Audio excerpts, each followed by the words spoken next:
My bad, y'all. Didn't mean to be so late.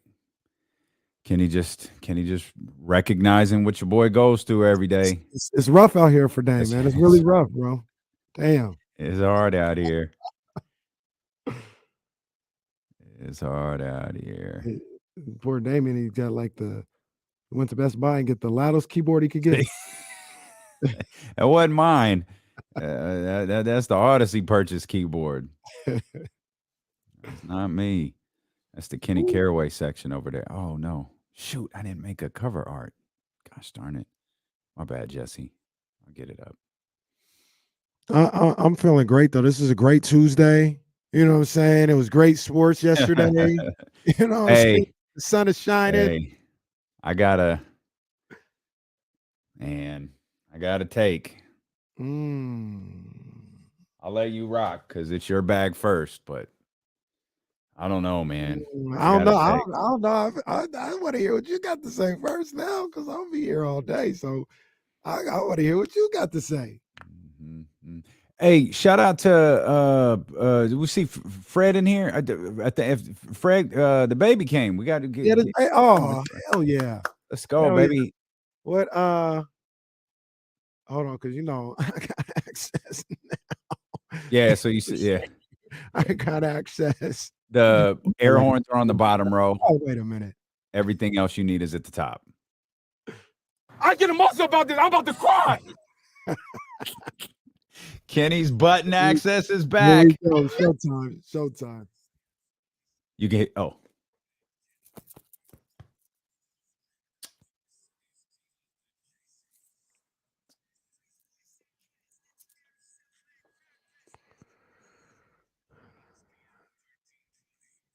I don't know, baby. Did you time that? Can you hear it? Because that was we good. We live. Oh, we're live, pal.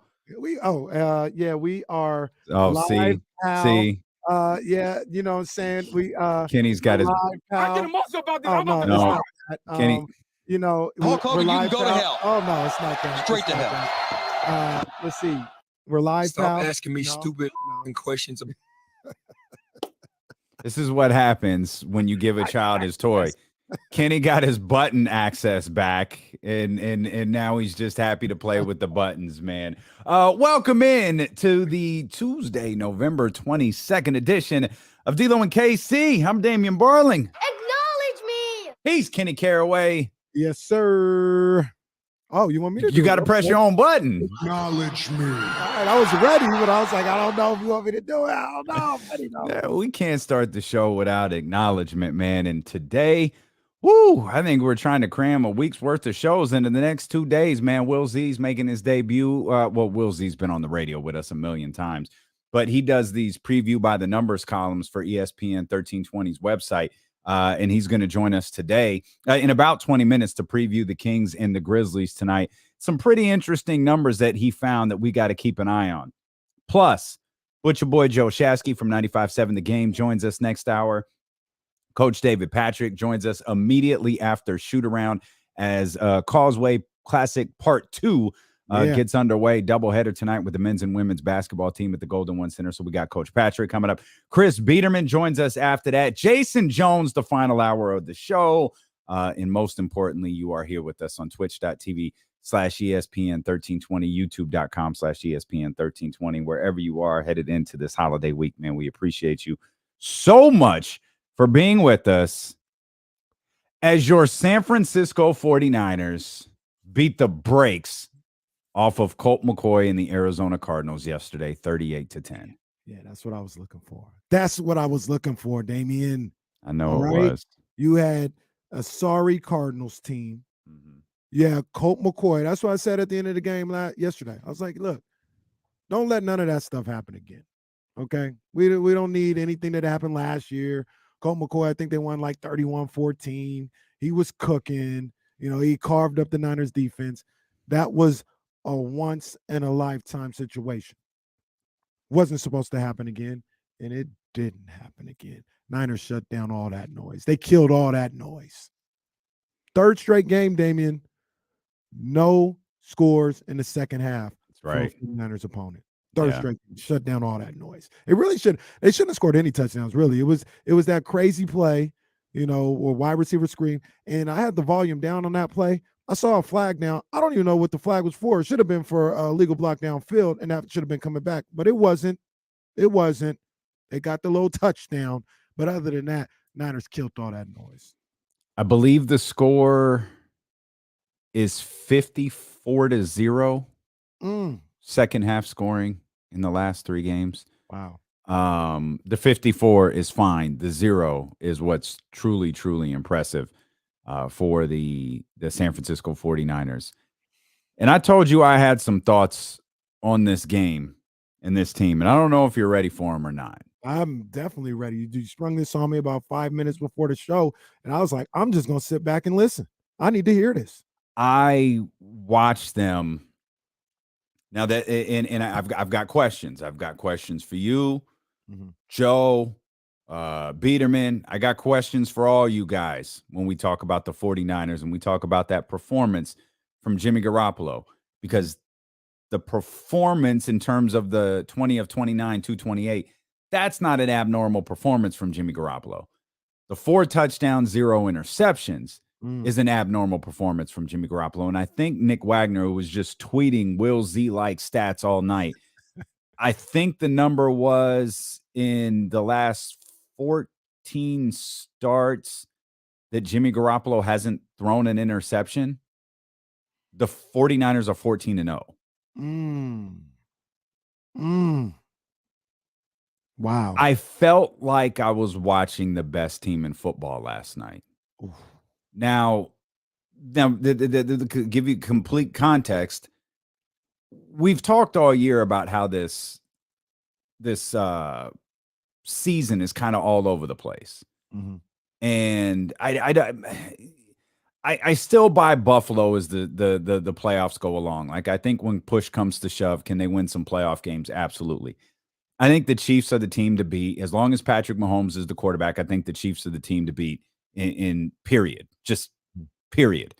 When I watched the 49ers last night, and I thought about the Eagles and the Cowboys, and I thought about the Giants, and I thought about the Vikings and whoever wins that god-awful NFC South division, it's like, yo, what are they going to do when Jimmy Garoppolo moves on from George Kittle and goes to Deebo Samuel, or decides to move on from Deebo Samuel and checks down to Christian McCaffrey, or decides he doesn't have to check down to Christian McCaffrey and throws the ball to Brandon Ayuk?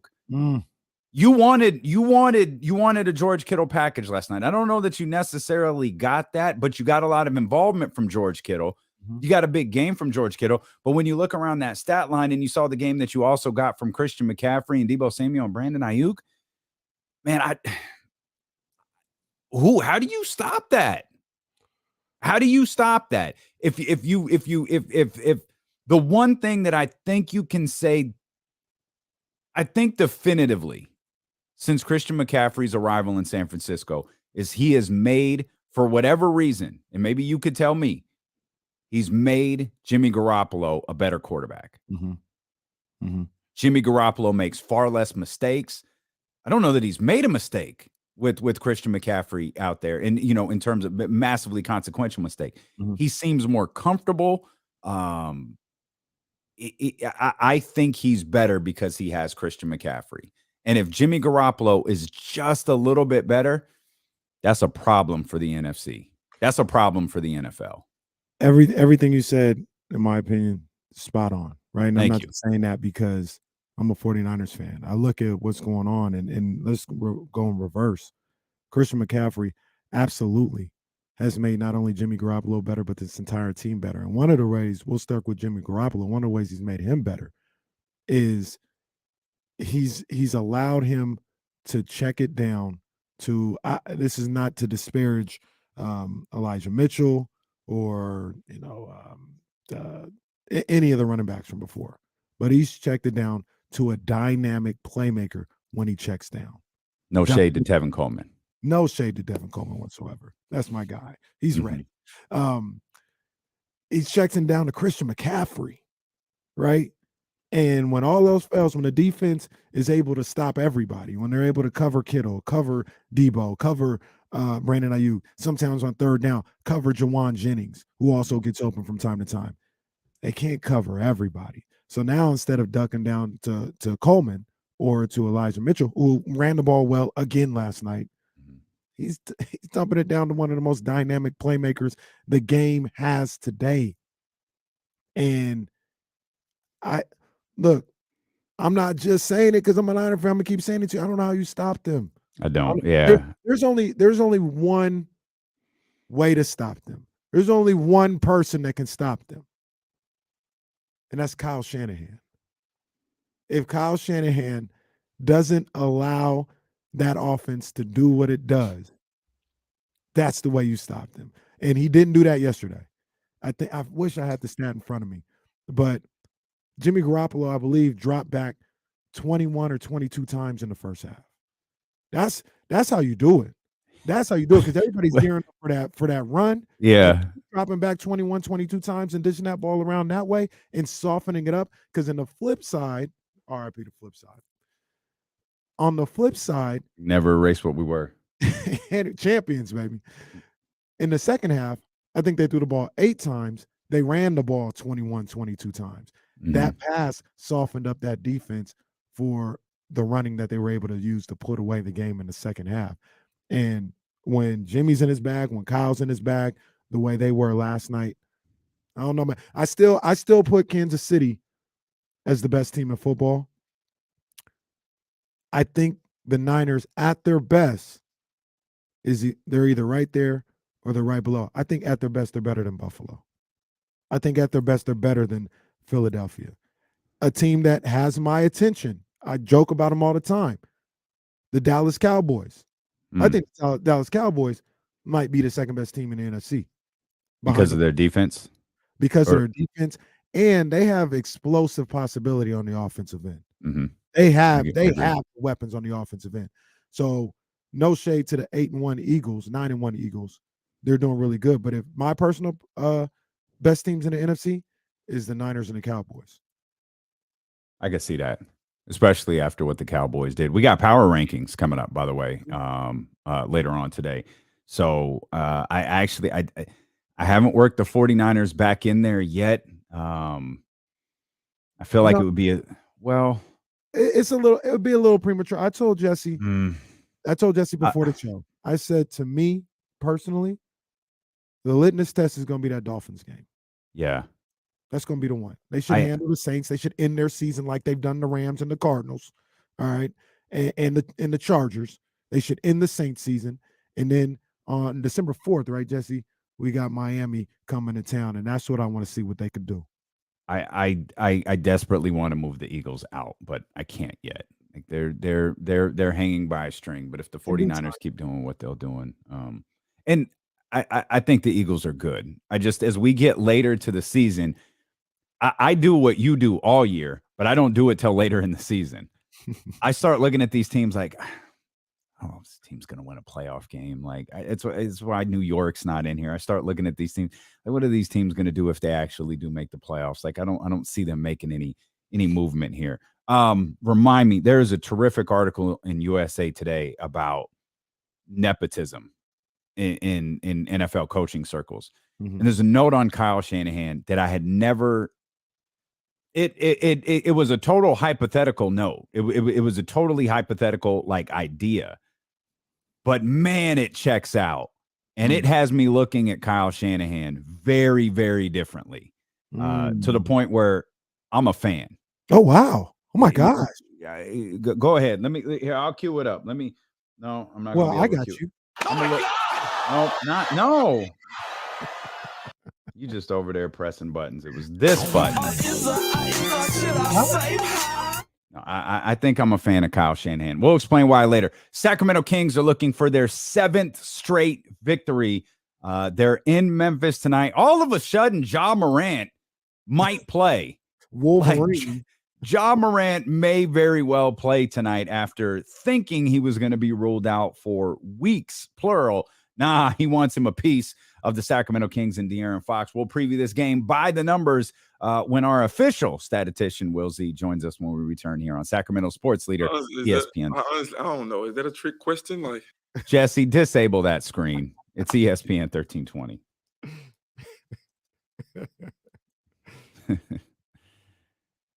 Oh, man.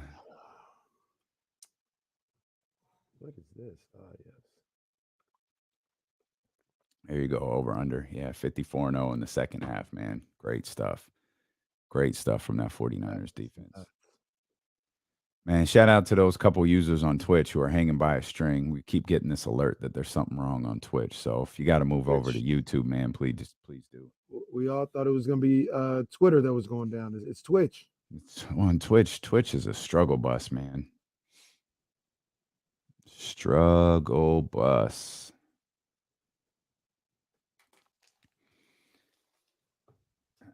Man, I got a TV on and everything. I got a game on. I want to say because we got people that like to spoil stuff in the chat. So you got a DVR? I wanted to watch last night. Didn't get a chance to. Oh man, Kenny didn't even know the 49ers won yet.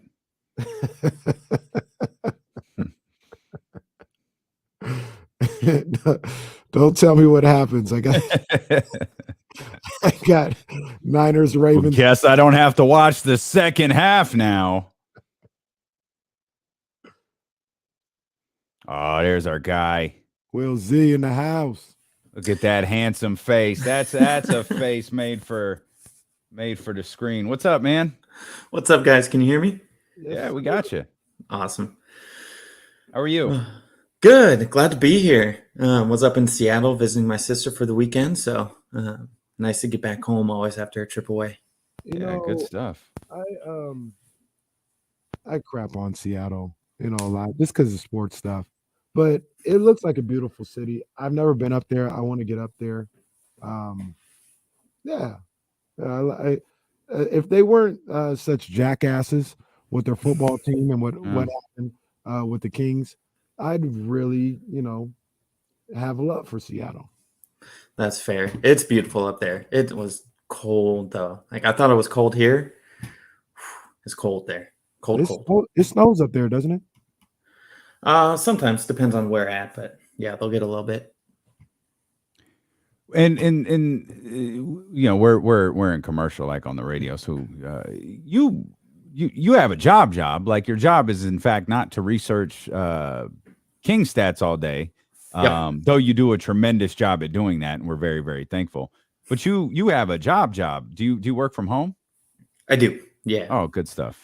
Yeah, so that's why I've been trying to write the preview articles the night before and wake up early. There was the one day I woke up and it's like, didn't do it the night before. I had to wake up at 6 and start writing right away. Here we go. Yeah, no, it's good stuff, man. I love those articles. They actually and that's part of the reason you're here. They help us kind of lay out the show with some ideas. So that's good stuff. I'll say this, Will Z, if it's something you're really trying to do, you keep grinding at it and it'll happen. It'll happen. I'm a living testimony, man. I was doing the same thing. A little known fact, while we had this show, I was working another job for a minute, going, doing when we had the 2 hours. I do the 2 hours, or actually before I'd go to work, I'd get off real quick, thank you to COVID and everything that was going on for that. I was able to finagle some stuff, do the show, go back and do another 3 hours at the other job. So that's why. Y'all ever notice Kenny take the longest lunch breaks in the world? Is what they were saying about Kenny Caraway. Like, my badge was broke. I couldn't. I had to. Man, the badge. I would go do a 2-hour radio show on local radio, and nobody in that building knew I was. Do you know how sneaky demoralizing that is? Like, no one knows. Like, when I say we started from nothing, man, we started from nothing. Now, granted, there was nobody in that building that was sports fans or nothing. So still demoralizing. That wasn't the target audience. That wasn't where we're crushing it in the audience. Those people. Wasn't really killing it with the state workers, huh? Every once in a while, the YouTube will just autoplay an old show after the end. and it'll sometimes just pick up some really old ones, just like Couch Kenny with the blank screen behind him. Couch Kenny. Yeah, you guys can see my setup for J Street Vibes. Jesse sees me. it's Couch Kenny all over again. Oh, man. Just a blank wall. Jesse, I got to blink twice to let Jesse know I'm not being held hostage. Yeah, that's a wild setup you got. That's tremendous. Tremendous. We're a big deal, Will. So we play like 40 minutes of commercials each day. So we'll be back on here in just a heartbeat. I felt bad. I had nothing behind me. Just I was thinking, like, can I carve out a space and put something up? But and that white wall space apparently. Yeah. Look behind Kenny. That's our brand new studio. That's white wall space with some KSFM bulletin points behind him.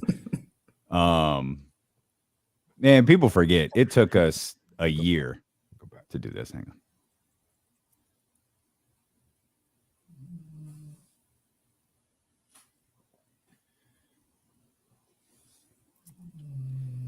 Back now here on ESPN 1320. Wherever you are, we appreciate you so much for being with us. It's a game day. We'll get back to the 49ers. If you're just tuning in, man, today's show is loaded. Butcher Boy Joe Shasky, 95.7 The Game, going to join us in the 1 o'clock hour. Coach David Patrick going to join us after Sac State's shoot around. We got Chris Biderman on the way. We got Jason Jones coming up. But we're happy to welcome in Will Z. Will, everybody is familiar with Will Z and Will Z stats and the tremendous stuff that he does on social media. Will Z has started previewing Kings games by the numbers in Will's own unique way of looking forward to Kings games. And he started to lay these articles out, and it's like, well, you've called the radio show before. Why don't we just do a segment on game day where we dive into all of these numbers, man? So we're happy that you're here making your first like official visit on the show.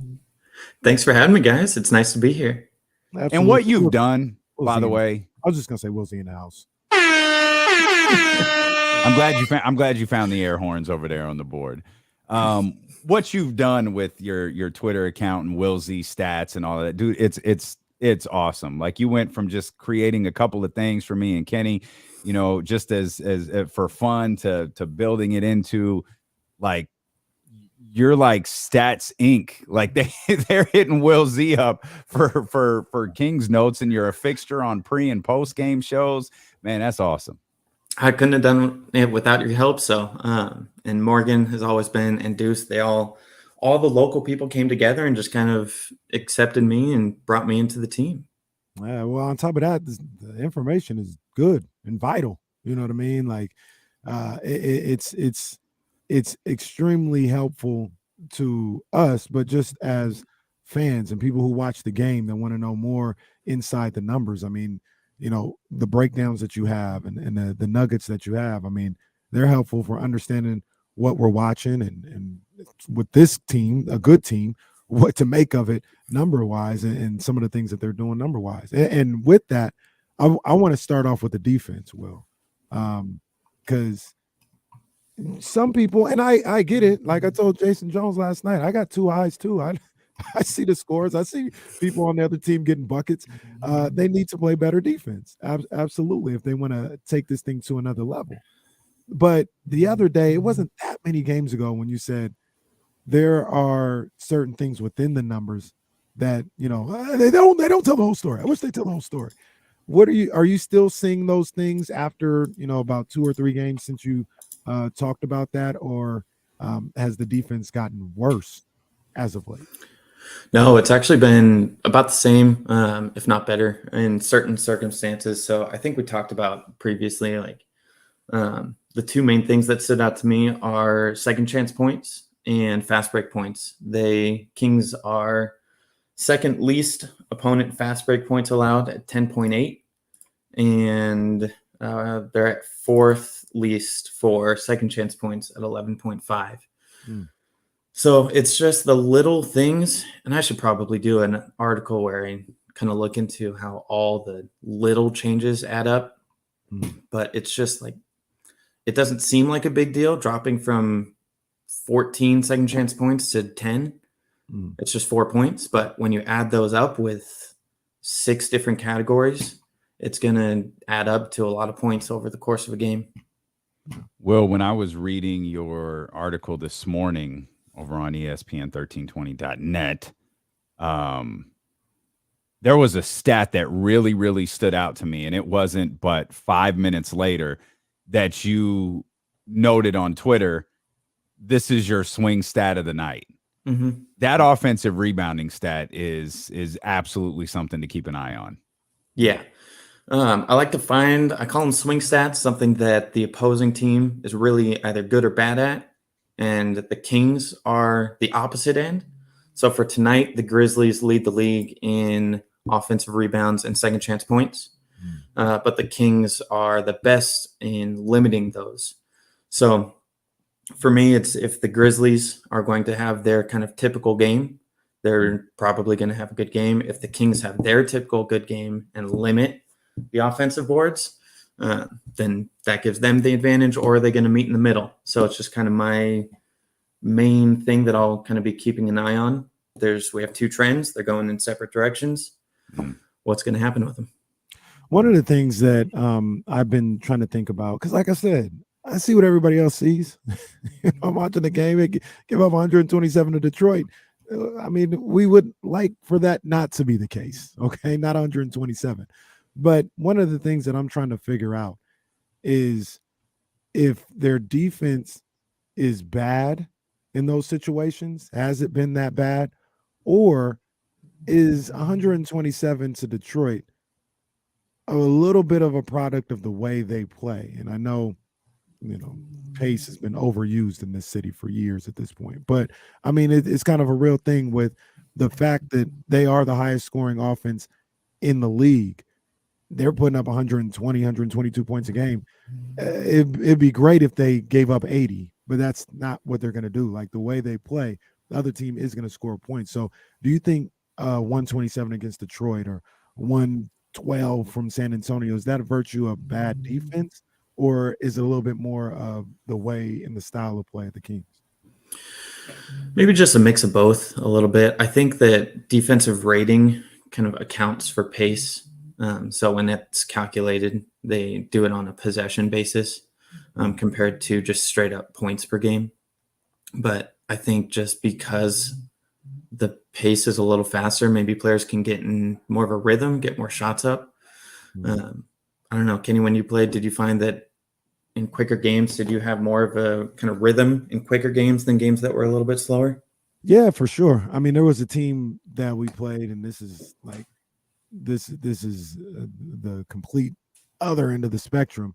But a team, University of Redlands or Redlands University, right? And they were like famous nationally for having like games that were like in college, like 150 to 142, right? Like all they did, they literally didn't care about defense. They were just about getting threes up and getting shots up. And we played them twice. And the first game we played them my junior year, that brand of game, it kind of caught us off guard. Like we were scoring, we were getting buckets too, but it's like, man, they just didn't stop. And it caught us off guard. We saw them again the next year and we beat them by like 30 because we were able to calm down just a little bit in those situations, focus on what we had to do. We knew we were going to eat on the offensive end, but we played defense a little bit better and we were able to shut it down. So to answer your question, when you know that's the type of game you're going to be in, you absolutely feel good about yourself because you don't even stress over missing a shot because I'm gonna get another good look. That's no big deal. So I think that type of pace lends itself to the other team feeling real good about themselves, feeling real comfortable. And the Kings' job is going to be to let them know, like, hey, yeah, we play with a high octane pace, but you're still going to have to work for your stuff on the defensive end or on offense. Yeah, love that. And in the article for today's game, I was writing how the Kings shut it down on defense when it matters has been over the 6-game winning streak compared to the first 4 games. They didn't really have that capability, but in the last 6 games, they're winning the fourth quarter by 4.7 points, which the Pelicans on the season are winning the fourth quarter by the most at 4.1. So the Kings have just been pretty much the best fourth quarter team in the league the last 6 games. So when they need to, they can flip that switch. For me, the question will be, can they kind of get to a point where they don't have to do it so late in the game? Can they start out with that defensive intensity? I don't know why it takes them so long to kind of buckle down, but there's some good stuff in the fourth that we've been seeing. It's weird because it does feel like they go from, 0 to 10 really quickly on the defensive end. And there's enough of a sample size to say this team is very, very capable on the defensive end. We've seen it a lot during the 6-game winning streak, but you're right. It feels like it takes a Detroit Pistons, a low-scoring team, to get really hot for 3+ quarters before that happens.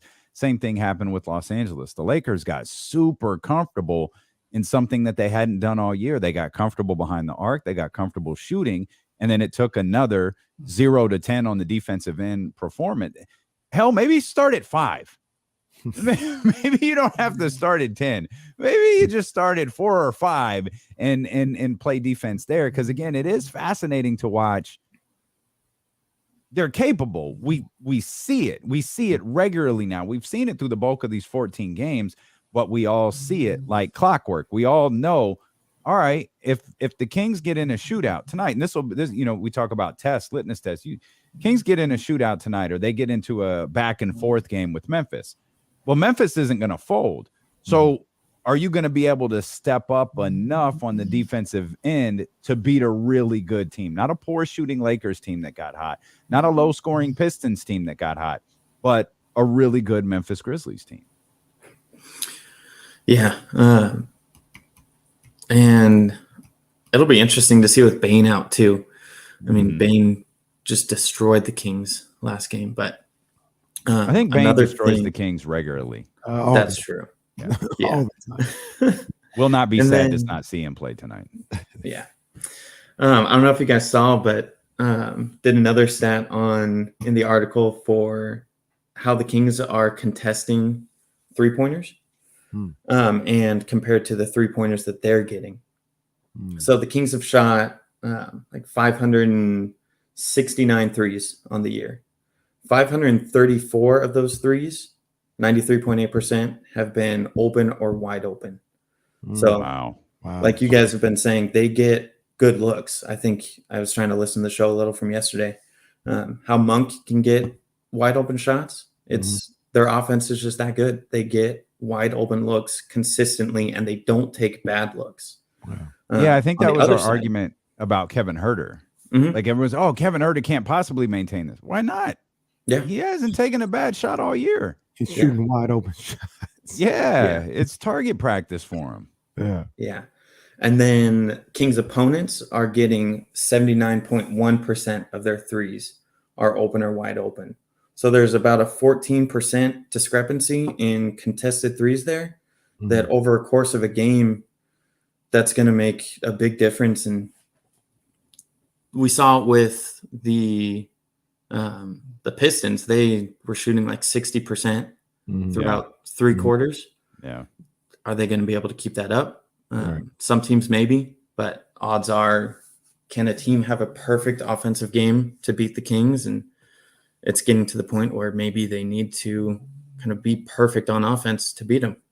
Yeah. And that's one of the things that, I keep bringing up. And trust me, I don't want to live like this. Okay. I want to see defense. I want to make that perfectly clear. I want to see defense. Though one of the things that I'm starting to ask every time is, can these guys keep up offensively? Not the Kings, their opponent. Like, because the Kings are putting up 120. They putting up 125. You're not great yourself on the defensive end. They'll go 130 on you, right? Can you keep up? And right now, these teams haven't been able to keep up more times than not. You guys talked about going 0 to 10, and some of that we've seen numerous times this year. Think back to the first Miami game, and I don't know the specific numbers, but how they closed out that game getting stops. You talk about the Warriors game that they won. They closed out that game getting stops. Cleveland closed out that game getting stopped. We saw it with Detroit close out that game. Against San Antonio, that whole fourth quarter, really, they started to step up and play on the defensive end. And they kept scoring. That's the thing. They're going to keep scoring. Can you keep up when the Kings step up their defensive intensity. And so far, it's clearly not impossible, but it's tough for everybody right now to be able to keep up. Well, one last note. Harrison Barnes has been marvelous over these 6 games. You tweeted this just before the show started, and this is for people like James Ham and Kenny Caraway who are shopping Harrison Barnes, and KZ Okpala should be starting, and all of these just outrageous takes regarding Harrison Barnes. But he's been really, really good during this stretch, Will. Yep, 16.8 points, 6.3 rebounds, 2.7 assists, 1.2 steals, half a turnover, and he's getting to the line 6.2 times a game, shooting 61, 42, 89 splits. He's not doing it with the volume that he has shooting. I think he's at like 3.2 3-point attempts per game or something like that. The volume isn't there. But I think with the team that's around him, I don't think it needs to be. And his skills, you guys have said it. James says it a lot. He can slow down the tempo, get to the line. That's really shown in the last few games with those 6 free throws per game. And he's just doing so many little things, especially on offense. I haven't looked at defensive numbers are tough individually, but he's doing everything that you can ask for on offense in that maybe more limited role in terms of volume that you'd want. And if he's your 4th, 5th option and is hitting it at those percentages, I don't think it's a coincidence that right when he kind of took off is when the winning streak started. Yeah. It's great stuff, Will. We appreciate you as always, man. You're one of the highlights of Kings games. We're looking forward to see what numbers you throw at us tonight. Thank you, my brother. Appreciate it, guys. Have a good one. All right, that's our man, Will Z. Make sure you're following him on social media. Search Will Z Stats. That's the easiest way to find him. Of course, he's all over our timelines, but really, really great stuff. And you might even see him see his stats on the pregame. Maybe they pre, post, halftime. It's only a matter of time before Mark Jones says in the middle of a game, Will Z just tweeted. It's only a matter of time, man. That's where that dude is going, and it's big cap that he says he owes anything to us because this man's been busting his butt since our show started. Yeah, he's the one doing the work, man. But they head into with Boston losing last night. Sacramento Kings have the longest win streak in the NBA. Wow. Indiana second. Indiana won again last night. Just to build to the story, Indiana second at 6 and 5 respectively for the Kings and the Pacers. But with the Celtics going down in the way that the Celtics played, the Kings now take the top offense in the NBA. They were already averaging the most points per game, but now whatever offensive rating means to you, the Sacramento Kings have the top offensive rating in the league. Man, these guys. I was trying to think about this last night about where did all this come from? Like, how did we get here with the Sacramento Kings where they're just phenomenal on the offensive end, where they can't be stopped. And the first thing that came to my mind, and some of it should go to Mike Brown, because he's the head coach and he should get that. But my understanding before all that was Mike Brown was a defensive guy, and he was going to lean on his coaching staff to kind of be offensive coordinators. And I got to ask the question, maybe Jill adds if she's listening, maybe Damian. I mean, is this Jordy Fernandez with what he was able to do in Denver? Because Denver was a pretty I think they were pretty high offense last year, in the last couple of years, with Jordy on the bench and Jokic and things of that nature. Obviously, two-time MVP.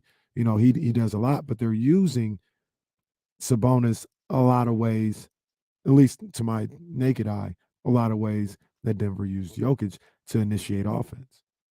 And is it? I'm posing this as a question, not as a statement, but Jordy Fernandez absolutely makes sense, but also Jay Triano.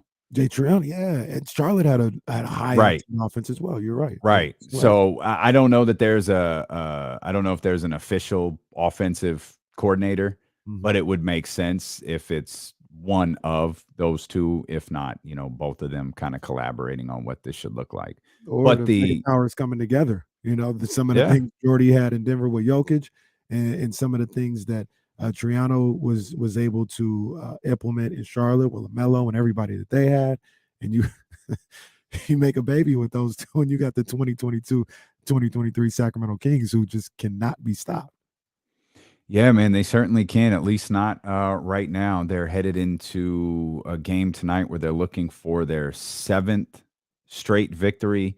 Our man Deuce Mason tweeted a few moments ago, Kings are trying to win 7 in a row for the first time since November of 2004 when they beat the Lakers that night after 26-16-7 from Chris Webber.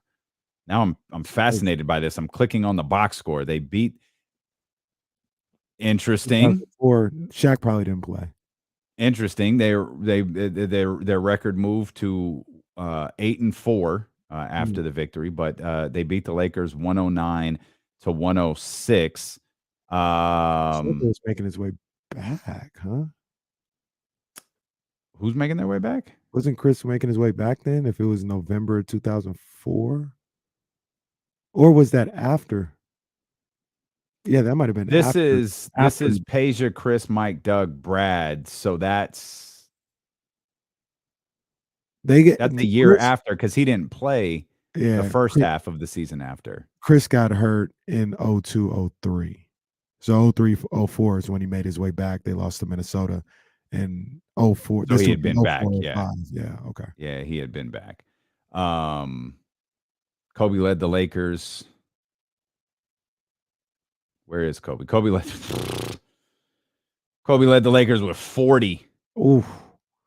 47-8. He had he was 11 of 17 from the field, 3 of 4 from 3, 15 of 19 from the free throw line. Wow. 15 of 19. He shot more free throws. 04-05. Shaq was gone then, right? Yeah, Shaq is not. This is Lamar Odom, Ron Butler. Yeah. Wow. Yeah, man. I watched the game. If you go on YouTube, they have all these historic condensed games. And I saw a game last night from Jordan's final year, Kobe's second year at the Forum. And Kobe, you could just see it. You could see it. I absolutely hate Deuce for tweeting this, because now I'm just like, I am just all over this box score. Like, what went on in this game? Do you know where you were at in November of 2004? What was going on in your life? November of 2004, 24 years old, 2004. Yeah, I was hosting the morning show at KSFM. Uh-huh. That's why you were talking to 50 Cent probably back then too. I think that came a little bit later. I think that was 2005. I know it was 2005 because the day 50 called, that clip that we've played on the air. Yeah. Kara Lawson was actually in studio that day. So she witnessed that whole debacle firsthand.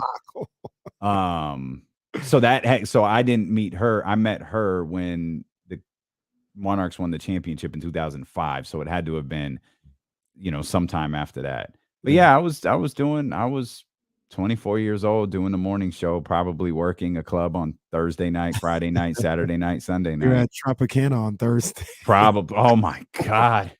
That's probably accurate. That is sadly, that is probably frustratingly accurate. Tropicana is now like a bounce house place, like a rock and jump place. My little cousin, my little niece had her birthday party there this past week. It's better suited for that than Club Tropicana. And you had to say Club Tropicana. Like, I'm not doing that, bro. Like, nah, I'm not doing that. I'm sorry. We'll step out. What do you have to say, Dave? Club Tropicana. Like, how am I going to do that? Like, how you going to have a commercial with me saying that and then saying, yo, come on down here to 7th and J Street, Club Ricky's, baby. Like, come on, man. Like, what phony ass behavior is that? We're gonna come back.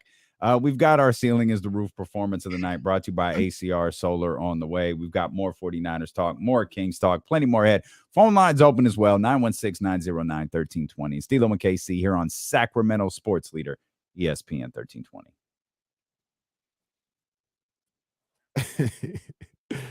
Oh man, yeah, I never went to Tropicana. I would always see it. I've been there. I feel like that was an 18 plus. It might have been. I think See, but it might Tropicana was 18 plus. I don't know if it was because I would have definitely went if it was 18 plus. It might have been 21. The Rage was 18 plus. The Rage was definitely 18 plus. That was college. The Rage was in Roseville. No, right? The Rage was on Arden. Oh, that's right. The Rage was at Arden. Well, Jukebox was in Roseville. Jukebox. Where was Tropicana? Tropicana was on Arden. It was right across from Arden Fair Mall. There's a Chuck E. Cheese over there. Wait, and the Rage was on the other side of that. The Rage was across the street from Cal Expo. Yeah. I got you. Okay. All right. My man. So it's a minute 43. I cut some of the but still be clipped. Okay. Is the shit? Okay, cool. Appreciate you. We got KD. Oh, okay. Yeah. That's right. Oh, okay. I see. I was sleeping. I should have been there at 18. That's right. Good call. The Rage was my spot though. Wednesday on college night. Oh my gosh. Shout out to my man Mark. We used to go up there. Woo. Hey. This is disgusting in 2022. It was so hot and sweaty in the Rage. Oh, awful. Awful. Shout out to Mervin's in Circuit City. Hey, Mervin's. What up, though? Oh, man.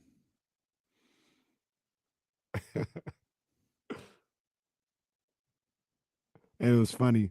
My cousin, RIP to Aisha.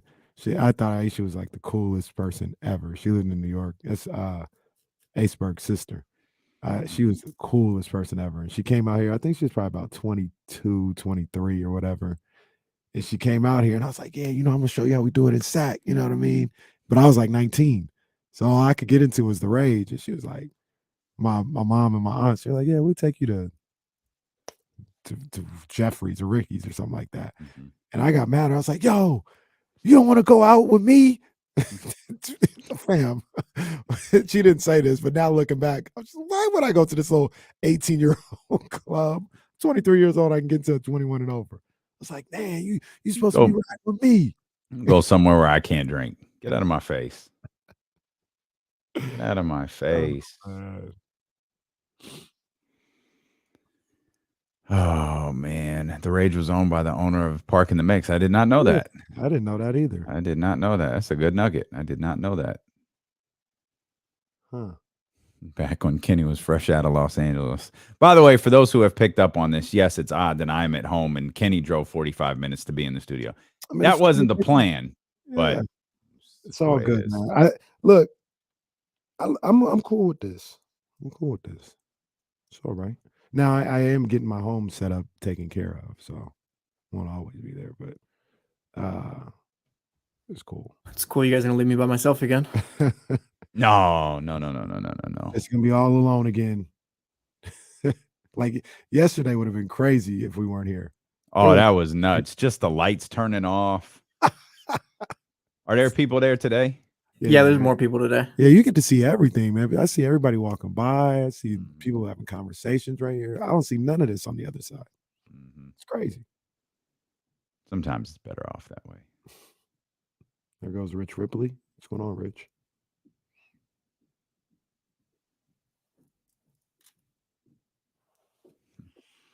I actually did think of that. I did think, wow, when Kenny was like, it'll be epic. Oh, here we go.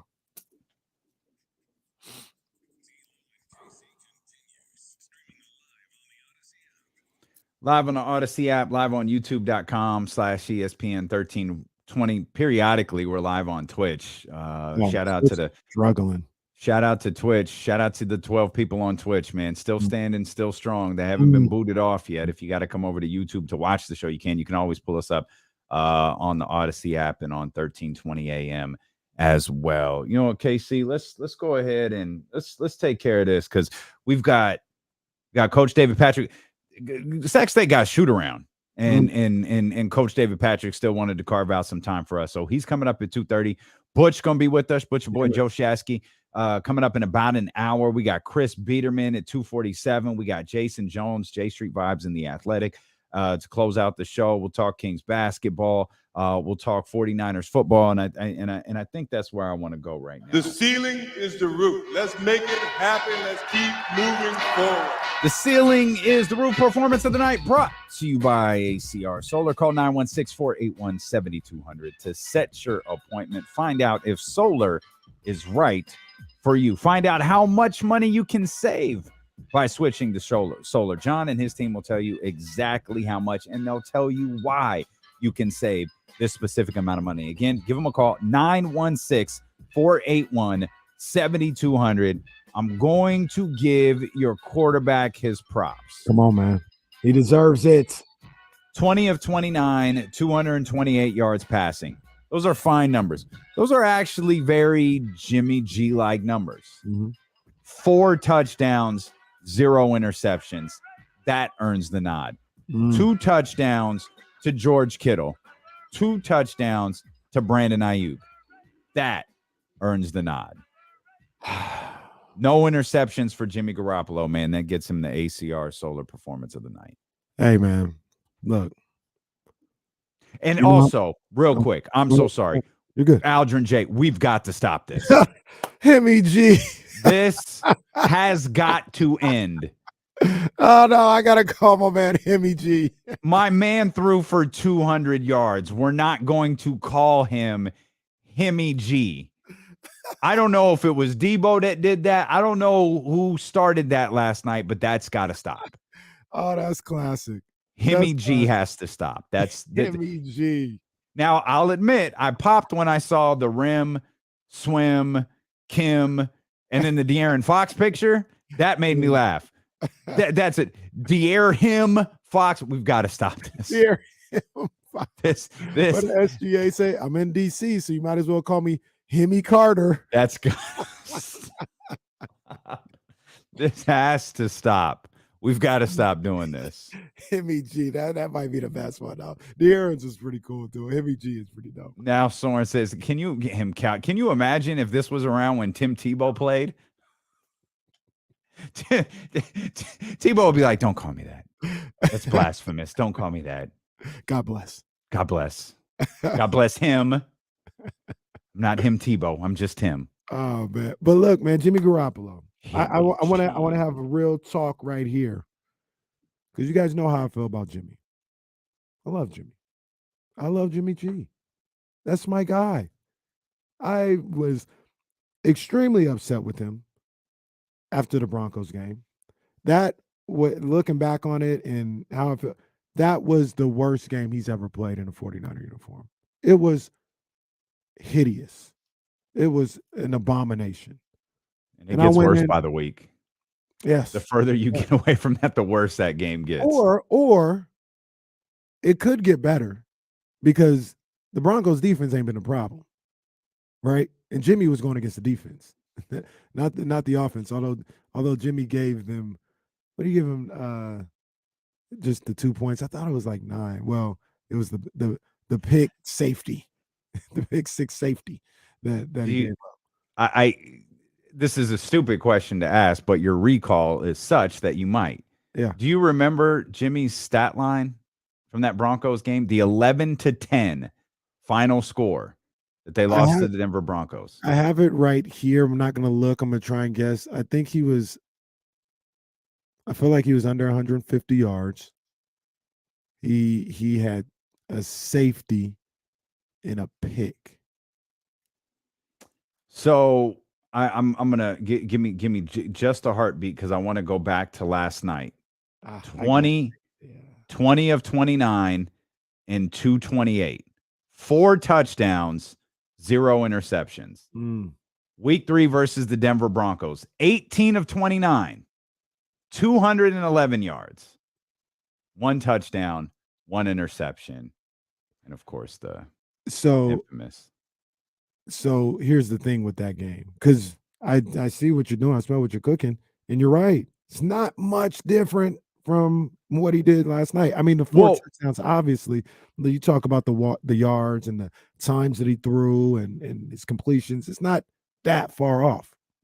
Right. We marvel at like Patrick Mahomes games where he throws for 500 or 450 and 5 touchdowns or 6 or something absurd like that. Lamar Jackson will have a 229-yard day passing and 152 yards rushing. Like we get wrapped up in those numbers with quarterbacks, and rightfully so. But with Jimmy, it's always that number under the interception column that really tells the story for him. That's the thing. And also in that game, he fumbled in Bronco territory. So an interception, a fumble, and a safety. Yeah. In that game. And that's why they lost the game. That's why they lost the game. Yeah, that'll do it. In an 11-10 game, that'll do it. That's why they lost the game. That's why I was so hard on him. But from that moment, I don't want to jump out the window, but he's played really good football. He's played really, really good football. It's not Patrick Mahomes. It's not, I'm dominating the game through the air. It's not that. But he hasn't turned the ball over, I think, including the Chiefs game. So since they got Christian McCaffrey, he is 8 touchdowns, 1 interception. Wow. And that 1 interception was in that Chiefs game that they lost. So if we want to shorten it down to the last 3 games that they've won, he's gone 6 touchdowns, no picks. And when he doesn't turn the ball over, he's a winning quarterback. Yep. He's a winning quarterback. And now you throw in the dynamic where he is just filled with playmakers all over the place. Like one of the things, and look, Patrick Mahomes may be able to do it. Josh Allen may be able to do it. Take, whatever top tier quarterback, they may be able to do it. That's not necessarily Jimmy Garoppolo. But when you go into, it was 2020, I think. I was listening to Morning Roast, and they were talking about he went into 2020 because Debo was hurt. I feel like Ayuk might have been hurt too or whatever. But his receivers were like Dante Pettis and Marquise Goodwin or something like that. It was like, like when he played bad, it's because he had no weapons around him. He's playing better now because he has weapons. Duh. Like, yeah. He's a average to above average quarterback. And if you put top talent around him, he can go to work. We see the same thing with Tua. And I think Tua is a better thrower of the ball. He's got a better arm, but we had questions about him last year. He gets Mike McDaniels with him. He gets Tyreek Hill, one of the best weapons in the game, to go with Waddle and everything. And now he's got one of the best offenses in the game. Sometimes in the NFL, that personnel really does matter a lot. It matters a lot. If you got guys that I don't have to be perfect, I don't have to make a perfect throw. Let me just get it in my playmaker's hands and they'll do the rest. That could breed confidence, and it also can take your game to a whole nother level. And I think that's what we're seeing with Jimmy Garoppolo. He's playing really, really good football right now. Really. Yeah, good. and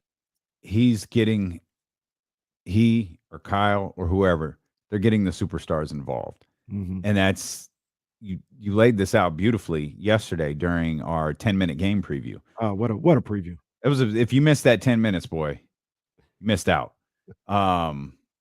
Nobody gives you a Monday night football game preview in 10 minutes like D'Lo and KC. You said you've got to get Kittle involved. You got to have a package for you've got to keep the stars involved, but you've got to get something going for Kittle. We've been calling for it for too long. And I guess I'll ask you, he had the 2 touchdowns, but was his involvement enough? Pretty much. Because it's weird when he scores touchdowns, it feels like he's really, really involved. But when you look at like the game in its totality, it's like, Okay, I don't think it quite hit the number that you wanted. At least the target number didn't Right. hit the number Well, that you wanted, which I think was 10. right. Well, 4 catches, 84 yards, 6 targets. And one thing that I'll say, I don't know when that second touchdown was. I feel like it was the end of the third quarter. But the fourth quarter was Kittle didn't play half of the fourth quarter and the possession. Start of the fourth. Start of the fourth. So pretty much that whole fourth quarter, he didn't play. And when he was in there after the touchdown, it was run, run, run. Let's get the hell out of here. Yeah. So he had 6 targets. I'm not going to say he would have 4 more. Maybe he would have had 2 more targets. You would have had your 8. Debo had 9 targets in the passing game. And let me see, how many rushes did he have? He had 3 rushes. So he had 12 targets. Christian McCaffrey had 7 targets in the passing game, 7 carries. That's your 14 touches for him. And you combine that with Brandon Ayuk, who only had 2 catches, but they were 2 touchdowns, and he had 4 targets. That's efficient. It right there. Yeah, that's it right. That's you get your playmakers the ball. Kittle we'll put him at, he's at 6. He probably would have had 8. So that's 8 touches for Kittle, possibly. Debo had his 12. Christian McCaffrey had his possible 14. Well, he did have 14. And Brandon Ayuk, maybe you want him a little higher than 2, but when you're spreading the ball around like that, that's cool. That's it. That's what a 49er game should look like every single time. Those guys getting those opportunities. That was picture perfect. Yeah, normally I would say, Kenny, you can't do that. Like, there's just teams are going to game plan for this, and you're asking too much, and then you can't game plan for all of them. You can game plan for 2. Christian McCaffrey out of the backfield, and you're just going to have to pick. Yeah. But you can't game plan for all of those guys. And that's where, like, I told you, that's where I watched this team last night and go, I don't know who's better than them, particularly in the NFC. I don't know who's better than this team right now. The way to beat the 49ers is, because I know Ramsey said it earlier, and he showed, he talked about Atlanta showed if you can run the ball against them, you can run it down their throat, you can stop them. Atlanta played a perfect game. I don't dispute that. I think the defense is going to be good enough where you're not going to be able to do that. Remember, I think half the starters were out that game. Atlanta played great too. So, like, they played a perfect game, but that may be what it takes, a perfect game to beat the San Francisco 49ers on the defense. But if I was talking about the 49ers defense is the Kings offense. Yeah, exactly. Right. But if I was talking about what I needed to do to beat the 49ers, I've got to get pressure on Jimmy Garoppolo and hope I can get him rattled and get him into throwing some erratic passes. That's my game plan, and that's my hope. And if that's not working, I'll say it right now. I'm not afraid of y'all. I'll say it with my chest. If that's not working, if you can't get Jimmy to have happy feet or to worry about a pass rush, you're not beating the Niners. The Niners will beat everybody, Chiefs included, if you can't rattle Jimmy Garoppolo, because they got too many weapons. If he's sitting back there comfortable and he can find everybody that he needs to find, blindfold and a cigarette for everybody. And I'll say this about the Chiefs game. The Chiefs handled the 49ers easily towards the end of that game. It was a 5 or 6 point game in the fourth quarter. It was 3rd and 11, I think. And Patrick Mahomes made a 40-yard pass down the field. That was kind of the backbreaker. But Jimmy Garoppolo, I just had the stats up from that one. He threw the bad interception, but he was like 26 of 35 for 303 yards, had a touchdown. Like, he wasn't, I think he had 2 touchdowns in that game, matter of fact. Well, so maybe that, and I don't know if that makes the whole thing more concerning. Well, long term, because you're listening to D-Lo and KC on KIFM West Sacramento 98.5 FM, KRX QHD2 Sacramento, ESPN 1320, driven by Lashes, Elk Grove Dodge. Always live on the free Odyssey app, live on Twitch and YouTube as well. We hope that if you're watching, you hit the thumbs up, become a subscriber as well. Great content over on that YouTube channel. Great way to introduce a fellow Kings fan It's ESPN 1320. Just send them a link to our YouTube channel. Yeah. That's where, man, Jimmy played that well, against Kansas City, and it didn't feel like they could compete because the defense got cooked that day. Andy Reid, he absolutely took Nick Bosa to school with some of the over pursuit plays that they used to get him out of there. They got cooked. They got cooked by that Chiefs offense. But I do feel if they can stay healthy, if they play the Chiefs again, I think the Chiefs are the best team in football. So that's a tough game. But I think that defense will be a little bit more ready this time around to play against that team. The 49ers offense, remember, McCaffrey had basically just got off the plane and they threw him a jersey and said, here, get in there. So they'll be a little bit better. And it's kind of clear to me. If you can't rattle Jimmy Garoppolo, I don't think you could beat the 49ers. And the only team that I think can do that, the Chiefs could do it, and the Cowboys. The Cowboys have the defense. They got the defensive line. They got Micah Parsons, who can put pressure, who's special in his own right. They could get to Jimmy and put pressure on him with 4. But if you need more, they don't enter that game scared to death. No, that's the whole thing. As long as they don't enter that game scared to death, that'll be something. That's the whole thing. Like, I don't know if they've been able to find what they needed to find in a year to be able to beat the 49ers. Man, if you weren't able to find it after being humbled in your house, it ain't there. Like, if these two teams meet again, I'm not saying that the 49ers, or I'm not saying that the Cowboys should beat them if these two teams meet again. I'm saying we should see a very different looking Cowboys team than we saw last year in the playoffs. That's what I'd be expecting too. That's what I'd be expecting too. Because, I mean, all jokes aside, I think the Cowboys are a super talented team, and they're playing really, really well. But it's two things. If you can't, I'll even make it even more specific. If you can't get pressure with 4, like if you have to blitz and do all this other stuff and leave McCaffrey one-on-one with a linebacker or Kittle one-on-one or Debo on the slant, that's not going to be enough either. You have to get pressure with 4 and make Jimmy rattle. If you can't do that, they got too many weapons. Christian McCaffrey getting over here, it was a game changer. Yeah, it was. That was a game changer, and it could possibly open up this offense to the point where they're unstoppable. They got too many weapons for somebody to game plan for. Kyle Shanahan is above 500 as an NFL coach for the first time in his career. You know what? I think it was about 3 or 4 weeks ago. I was looking at that because I was looking at some of the stats. I think it was before the Atlanta game. If they would have won the Atlanta game, it would have put them over 500. And they lost the next 2 games. So I forgot all about it. But he finally got over 500 last night. 49 and 48 in his coaching career, including the playoffs. He's 49 and 48. And hey, man, Kyle Shanahan, I want to hear what you have to say. You talked about, we got time. You talked about an article you saw with Kyle Shanahan. Yeah. Because now I'm hearing, not just from, not saying you're anything, but I'm, hearing people talk about Kyle Shanahan in a different light than they talked about him 5 weeks ago. So Kyle wasn't a part of this article. Now there were some coaches that were, and there's some coaches. It's a really good. I don't even know if I retweeted it, and I should. My apologies. Everyone should read this article. It's about nepotism in NFL coaching circles, or in NFL coaching period.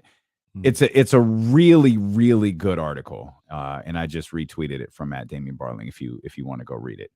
But one thing that stood out to me, well, 2 things that really stood out to me was, God bless him.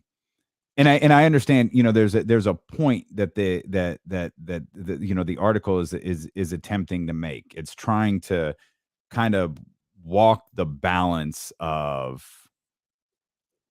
Wade Phillips is the perfect example, right? Wade Phillips, son of a coach. First thing he did is he hired his son as a coach when he was in Minnesota, I think it was. And he says, I don't see nepotism in the NFL. Remember, his dad was a coach, but his point is which I do understand to a certain degree. I've been around coaching my entire life. Like it's all I know. Like every time I was around my dad, he was coaching something. So it's not like I was a television broadcaster, Right.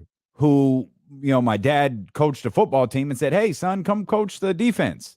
Like that's not what happened. Again, it's difficult to, like, I see Wade's point. I completely understand what he's saying. But it's also like, okay, but you got the opportunity to do this because you're the son of a head coach. Right. So, of course, in those conversations, Kyle Shanahan comes up. And, they lay out Kyle Shanahan, Mike Shanahan. I think the whole article starts with Mike Shanahan going to watch Kyle play. But I just didn't connect these dots. And it was, again, I'm scrolling through just to make sure I don't miss anything. There's no Kyle Shanahan quotes in here. So he wasn't a part of this article. But there's a line that points out 2 of the 6 non-white head coaches in the league, Robert Saleh and Mike McDaniel, both coached under Kyle Shanahan. Who's their defensive coordinator now? Miko Ryans. And he's black. And it speculates that, the article doesn't. Someone who was a part of the article says he seems to have taken a pretty conscious effort of opening doors for other people, knowing the door was wide open for him. He just had to walk through. So it at least appears that he's used this position to open doors for others. Yeah. And that, I just looked at that and I started, his staff supports that. Yeah. You know what I mean? I mean, Bruce Arians has been praised for his staff for years. The diversity that he has in his staff has been praised for years. But I look at Kyle and go, this has flown completely under my radar. This is a tremendous note that makes me look at Kyle Shanahan a little bit differently. Again, there might not be any accuracy to it. Right. But when you look at it, it all checks out perfectly. Yeah. And if it is in fact true, I love that. Yeah. I mean, I never even thought about that, but yeah, it's right there for you. And these guys, those 2 guys, Bob Salah and Mike McDaniels, are head coaches, and D'Amico Ryans is going to get a job, whether it's this offseason or the following offseason. Like, he is trending towards getting another job. And Kyle Shanahan, I know, like, I get everything that people say about, he gets this praise because of, his dad and all this other stuff. But my argument with Kyle Shanahan has always been like, yeah, that probably got him in the door a little bit, but he's really good at his job. You know what I mean? It'd be one thing if he, who's the coaches that we talk about, the Ryan brothers, right? The Gruden brothers. Like, right? Why the hell did Jay have a head job? Not very good at his job, but he got to look. And I think Kyle's good at his job. You know what I mean? That has something to do with it as well. I agree with you 100%, and I understand the point you're making. I think the frustration is the opportunity. Like, why he was granted the opportunity. He was probably granted the opportunity because of his dad. Right. Whereas there's a very long list of coaches, and it uses, it breaks down numbers in that, and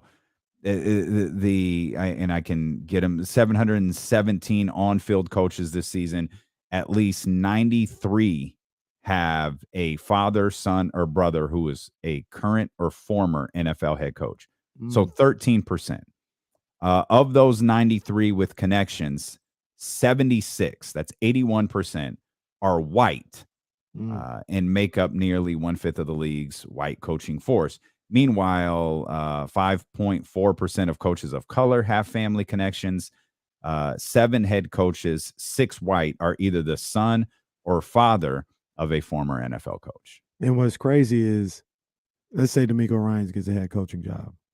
Would you say right now Kyle has 2 of 5 of the 5 black head coaches? I think it was 2 of 5 or 2 of 6. Yeah. Yeah. Well, if it's 2 or 5 and then D'Amico gets one, he's gonna have half of the black head coaches Yeah. in this league coming from under his coaching tree. That's not I agree with you. That's not a coincidence, in my opinion. It's two of 6 right now. 2 of 6 non-white head Dude, coaches. that's 3 of 7. It's just a phenomenal end to this article. I can't speak for what everyone in the NFL who has gotten a job because a family relationship is doing, but I see when there are bright spots, and I see that in Kyle Shanahan. That is amazing praise in this article that I encourage everybody to take a few minutes to go read. We'll come back. We'll talk. We didn't get to talk college football yesterday. I'd like to do that a little bit. And we'll dive back into the Sacramento Kings looking for their 7th straight win against the Memphis Grizzlies tonight. We had our guy Eddie Gonzalez on there yesterday. Did you get a chance to hear what KD had to say? I did. Do we have that? Yeah, we got it. Okay, we'll run that. We'll do that. We'll do that next here on Sacramento Sports Leader, ESPN 1320.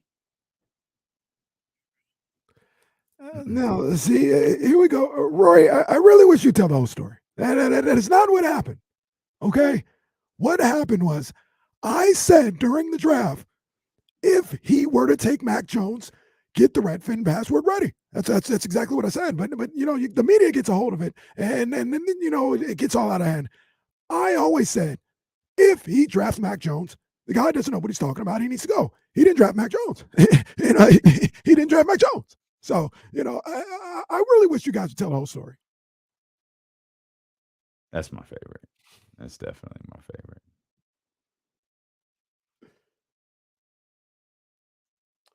I think Rory just brought that up to get you to do that. I think that's why Rory brought it up. Sac State running back Cameron Scatterbo is a finalist for the Walter Payton Award. Let's go. Let's go, Cam. Offensive Player of the Year. Scatterbo ran for 1,250 yards, had 8 total touchdowns during the regular season. That's awesome. Oh, my gosh. The Panthers announced that quarterback Sam Darnold will start on Sunday. His chance to make an impression for next season. Good luck, pal. Good luck, pal.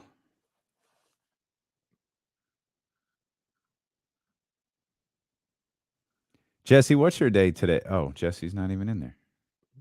Jesse's gone. Jesse's like, I've had it with this shit. I'm out of here. Bring yourself back from commercial break. So you can hear him, or you can hear when the commercial break comes in? Yeah, I can just hear it through your. Oh, okay. Yeah. Jesse, what's your schedule the next 2 days? I work with you guys tomorrow, then I'm off Thursday and Friday. You mean No, I meant what time? Yeah, I meant what time. I'm out like 6:30 today and 6:30 tomorrow, I'm assuming. Oh, okay. Jesse got to be here on Thursday. Somebody got to hear that Bills Lions. The hell I do. Jesse in here bright and early on Thursday for that 9 a.m. game. I will quit. I worked on Christmas one day, and I didn't like it. I was working at an Apple call center, and I had to work Christmas morning. There used to be a time in life where radio shows weren't pre-recorded. So I did a lot of Christmas Day, Thanksgiving Day. I did a lot of those shows early in my career. I think and welcomed them. I jumped at them. I was like, whatever y'all need, I'm on it. And nobody and everybody, if you had the opportunity, would like to do it. But I think it is it matters the job, right? Like I didn't like going to that call center. I didn't want to talk to nobody on for sure Christmas morning. So that was terrible. But good. Make sure Danny in San Francisco's not in the chat. Like if we had to do a show, a Kings show, like say the Kings next year when they're on Christmas Day, and we do a Kings show on Christmas morning, I wouldn't I want to be around my kids and everything, absolutely, but it wouldn't be, oh my gosh, I gotta go into work. Yeah, I wouldn't feel that way. You're like Tom Brady.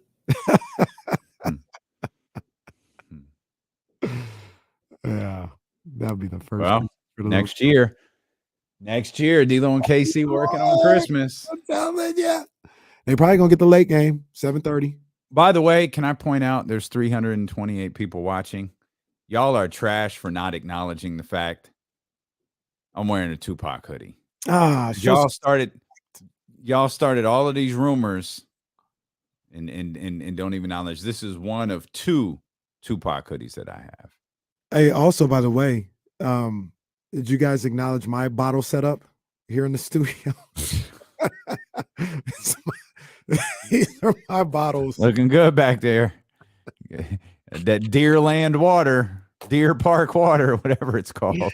Had to get my bottles up. And I can drink these in the middle of the show. Hey, Twitch, get that bitch out of here.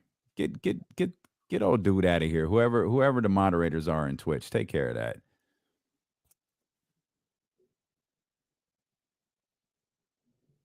Oh yeah. Oh, I see you. I see you, Collins. On Doc's thoughts on Ben Simmons returning tonight. You know, I always believed in Ben. I know the media, you know, we say things in the media and they run with it, but I love Ben. I think he's a great player. He's playing really well. And, you know, I mean, you guys always do what you do, but I always had love for Ben and I always believed in him. And I'm glad to see him turn around this season. I got you, Warren. You see Ben Simmons has some confidence to him lately? Ben Simmons playing well. Yeah. I hope he balls tonight.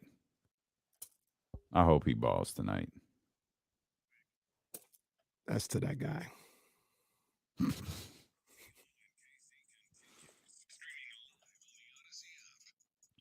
I had the earphones to the mic to make sure you could hear. Oh, I got you. I was thinking about Ben Simmons in Philly. Ben Simmons is playing well. He has a little confidence heading into that game tonight, man. I'm anxious to see how that goes. He is playing really well. And I remember the summer of 2021, I guess that was, when every single day we would talk about Ben Simmons because 900 people would come in here to have this Ben Simmons conversation. It was the craziest thing ever. It really was. People loved talking about Ben Simmons. But I was like, I don't really trust him. Like I wouldn't trade De'Aaron Fox and a couple other guys for him. That wasn't my bag. But I always felt like if you got him in a situation, kind of like what he's in Brooklyn right now, where he doesn't have to be the focal point.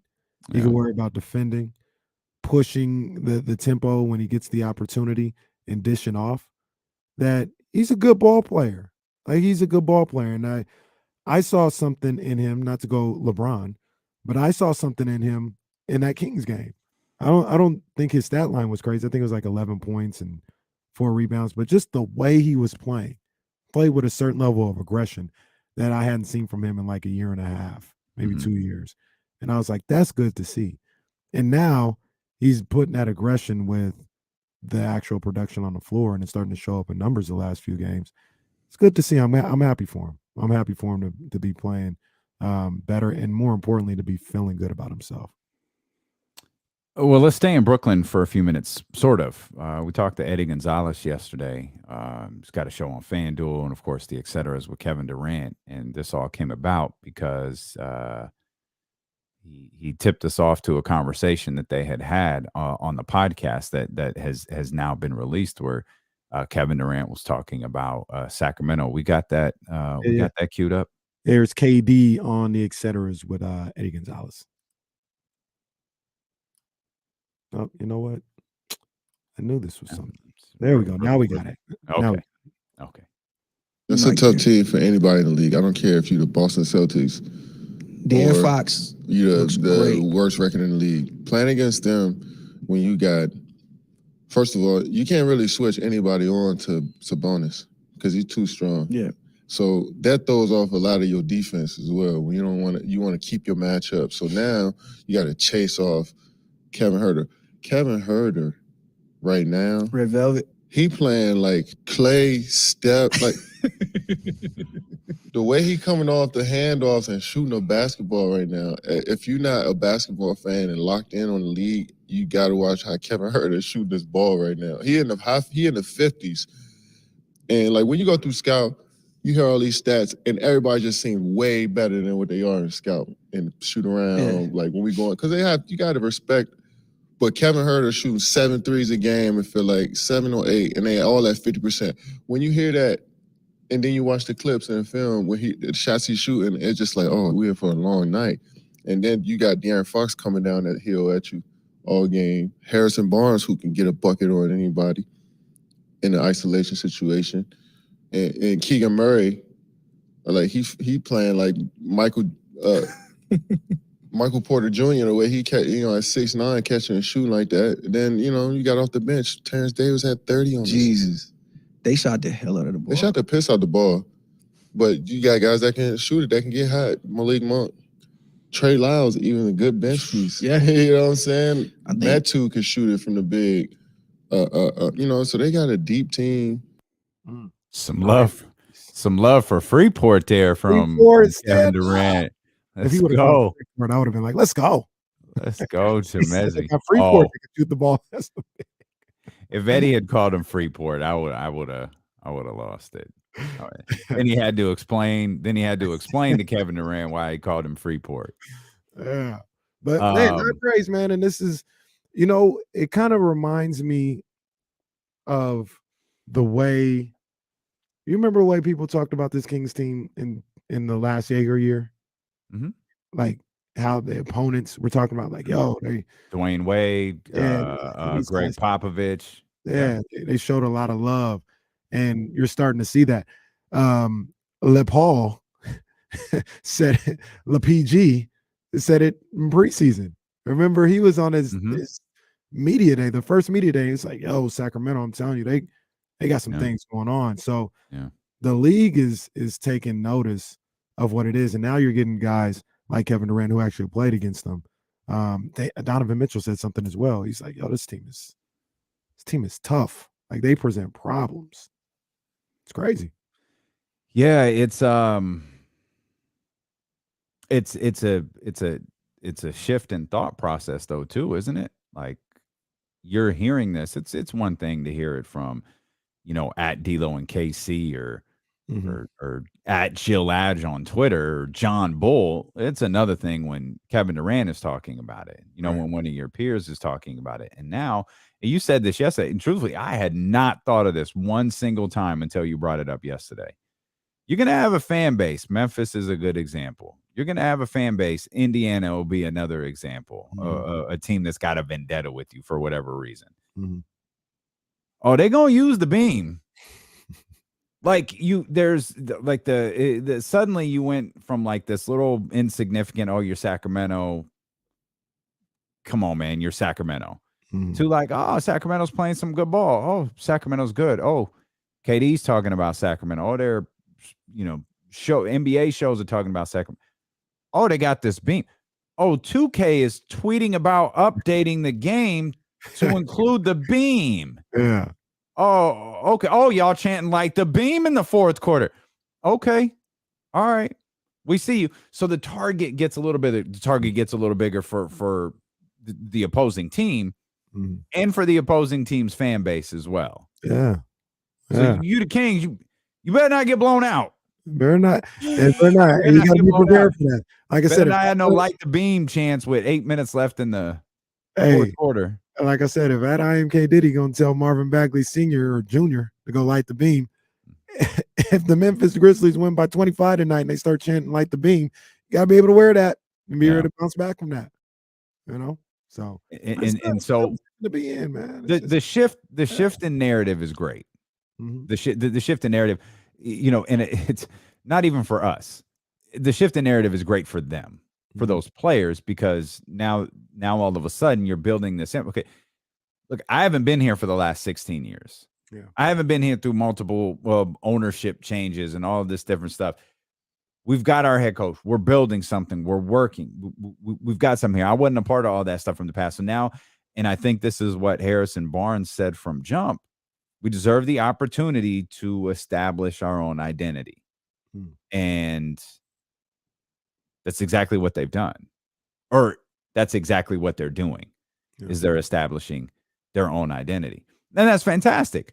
But with that, there could be a downside to that. Let Memphis start chanting. We come in, I'll start chanting, whoop that trick. Every lyric verbatim. We need to learn every lyric when Memphis comes back. Yeah. But yeah, those are things that they're gonna face now. Yeah. And one of the things that I noticed a little bit with this team, mainly on Sunday, and I want to be aware of it. I know we're 15 games in the season. I want to be aware of it, but can get a little caught up in the emotion of what's going on. And I remember during the pandemic, I used to watch, and I'm not comparing this team to that team, not like that, but we all watched old games because there's no sports being played. And I remember I went back and watched the Kings in 02.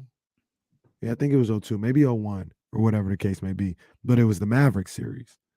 And one of the things that really jumped out to me was emotionally, this team was like super emotional. Like they would break down, it felt like, outwardly on every call that they felt didn't go their way. They would just fall out. Vlade would, oh my God, like cover his face. And I was like, they were way too emotional to win a championship at that time. I thought they had figured that out, obviously, in 03 when Weber went down. We don't have to rehash that.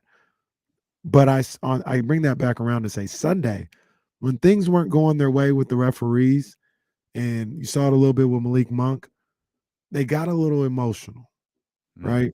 And the game almost slipped out of their hands because of that. And now you add that component of kind of what you talked about just now, if the crowd's getting on them, if people are trash talking to them and, the team is talking crazy and all this other stuff, how are they going to be able to handle those moments? That's kind of the next step. I want to see what goes on. And I hope they encounter that a little bit on this trip.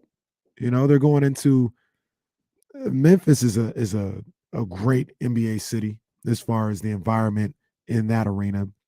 Atlanta, not so much, but Atlanta's probably a little better than people give it credit for. But Boston, let the Kings win these 2 games, right? And they go into Boston with what would that be, an 8-game winning streak? Yeah. And they've got the #1 offense in the league. And, there's been all this talk. Let them go into Boston that way. And the Boston fans are going to react. They're going to be on their head. They're going to be on them. And I'd love to see how this team reacts to that emotionally, if they can keep their composure in those type of environments and those type of games. Yeah, that's a great observation. We did see it last game. And I wonder if that's because it's the closest they came to the switch not being able to be flipped on. Like they really waited to the last minute to go. Oh, I think we looked at it. Yes. Yes. It was like 4 minutes or so. Yeah. Where around the De'Aaron Fox dunk. Yeah. 5 minutes. 119.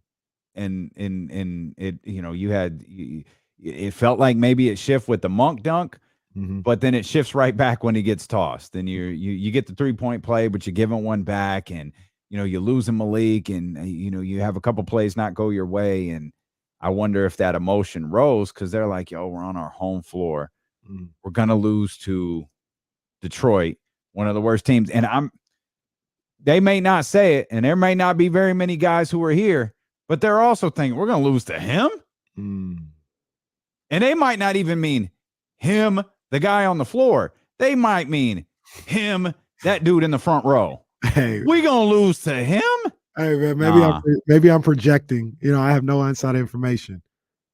I'll just talk about how I would be. De'Aaron Fox didn't want to lose that game. I know. That's what I mean. That's what I mean. That's what I mean. Like we're losing it. No, we're not winning 76 in a row or whatever the number would be. We ain't losing this one. Right. And Again, it took them a while to find the switch in the dark, but they hit it, and they made that run. Griswold in Christmas Vacation, they were kicking the reindeer all out. This won't come on. Damn, I got everything plugged up. It won't come on, damn it. Kicking the reindeer is a wild sentence, bro.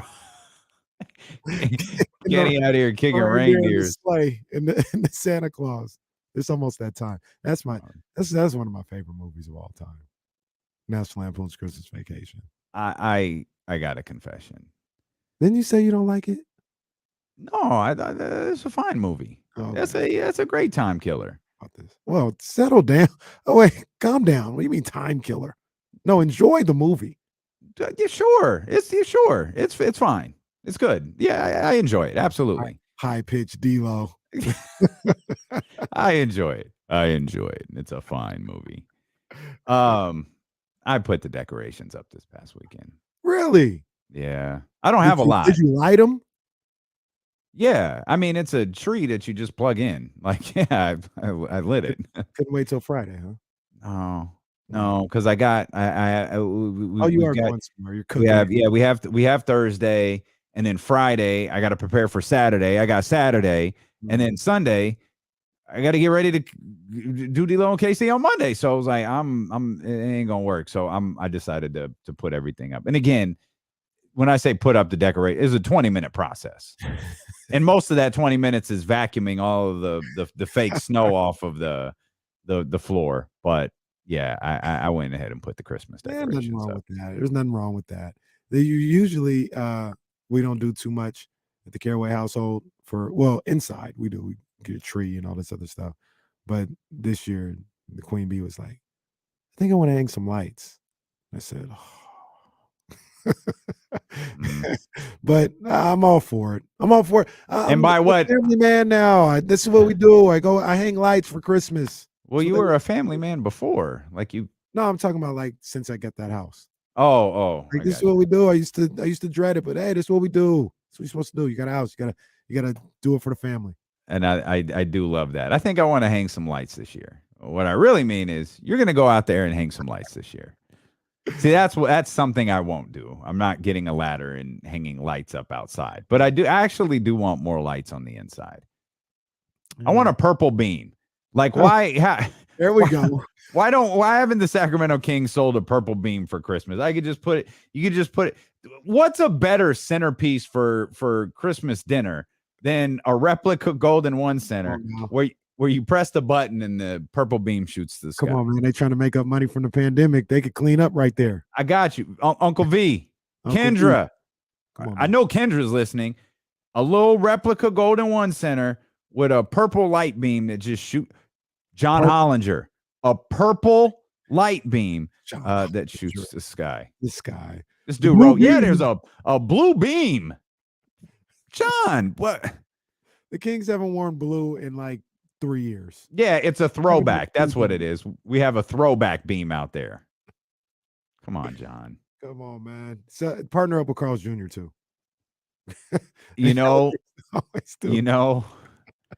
If there was ever a time to bring the bobbleheads back.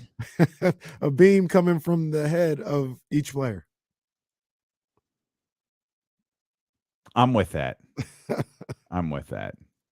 I'm completely with that.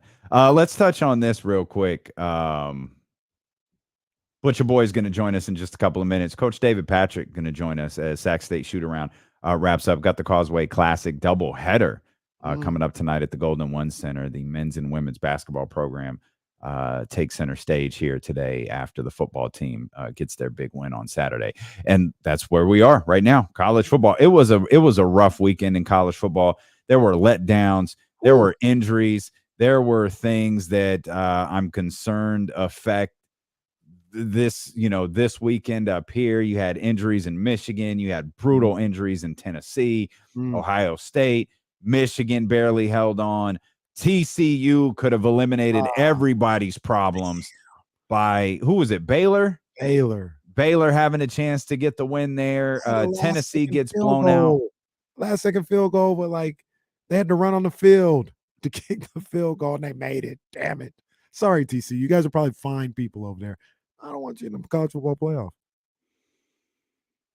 With that said, USC had a nice weekend. That's who I do want in the college football. USC had a very nice weekend. I said this on Twitter on Saturday night as USC put up 40 whatever against the UCLA Bruins. And mind you, USC played, they're the Sacramento Kings. They don't play any defense, right? They just let other teams score at will. But I said, you know what? I want to see that SC offense against Georgia. I want to see it because Caleb Williams is the truth. The wide receivers they got on SC is the truth. Maybe they can't hold up. Maybe this whole SC thing and Lincoln Riley is just the Big 12 part 2. But I want to see it. And I'd much rather see that than TCU. Plus, Caleb Williams might win the Heisman. They're going to keep them. They run the table. They're going to keep him out. Yeah, he's going to have a chance. They got Notre Dame and then the Pac-12 championship game, which is that's 2 more ranked wins because Notre Dame is actually ranked 18th in the college football playoff. Well, they were coming into today. They have a new rankings today. They might be a little higher. And Oregon beat Utah. So they're going to be ranked. So that'll be 2 more wins for SC. Tennessee's out. They're still going to LSU. So LSU is the team that could really throw a monkey wrench into all of this. Because LSU beats Georgia.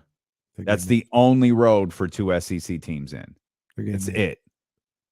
But you could get TCU out of. What if they got TCU out of the paint? Because we've already kind of established, or we talked about, they're not letting the 2 Big Ten teams in. They're probably going to take the winner and then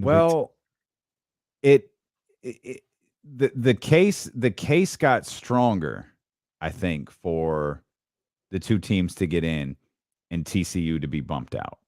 With Tennessee losing? Yeah. But LSU's there, though, still. But LSU only gets in, to me, if they beat Georgia. True.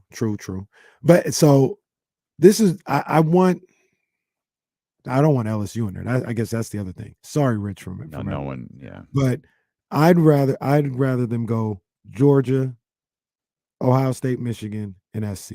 That's the playoff that I want. So it what it really boils down to is, would they move TCU out after the season that USC had? And the only thing that concerns me, well, no, there's a number of things that concern me. I have no idea what they're going to do, but Michigan they had some tough injuries this weekend. If Ohio State beats Michigan, I think the committee's going to take that into account.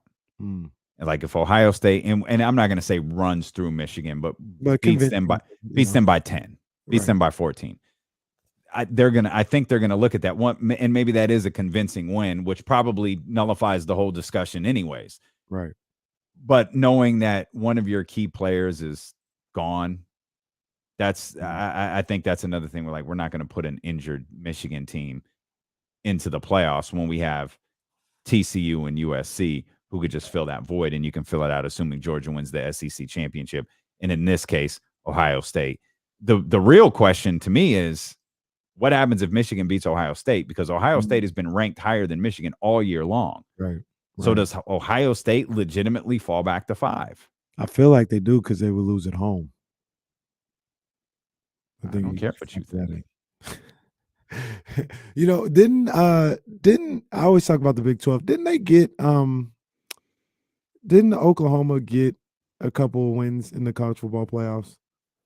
I remember one time specific. Didn't they beat Alabama? I know they've been in it. I don't know if they've they used to always. I used to hate it because they'd always lose. But one time I think they beat Alabama, and I think Lincoln Riley was the coach. Oh, so yeah. I say all that to say, which is wild.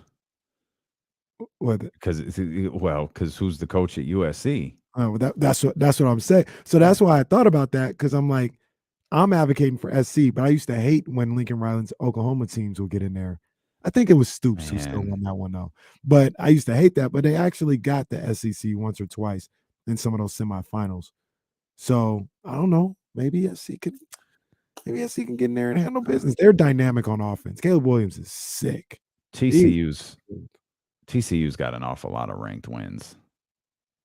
They They're do. not super impressive, but they are top 25. Like the highest is Oklahoma State at 8. But But 18, 19, 17, Texas again a few weeks later, they were at 18. SC about to rack them up though. SC they about to get they got UCLA, they about to get Notre Dame, and if they get Oregon, that's 3 straight rake wins to go with. They have another one in there, I think, or maybe they don't. Maybe it's Jesse says Oklahoma has lost every game in the playoff. what? No way. They did. I thought Bob Stoops beat like Ohio State one time. Oh, calm down. Why don't you calm down? Bob Stoops did not beat Ohio State. Boise State beat Bob Stoops. Why don't you relax? Matter of fact, you take a timeout. We'll come back. Butcher Boy Joe Shasky joins us when we return here on Sacramento Sports Leader ESPN 1320. Beat Ohio State.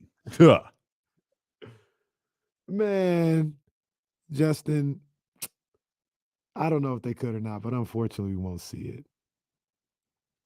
I was really upset about that. Why was that again? What's the reason? Because the SWAC and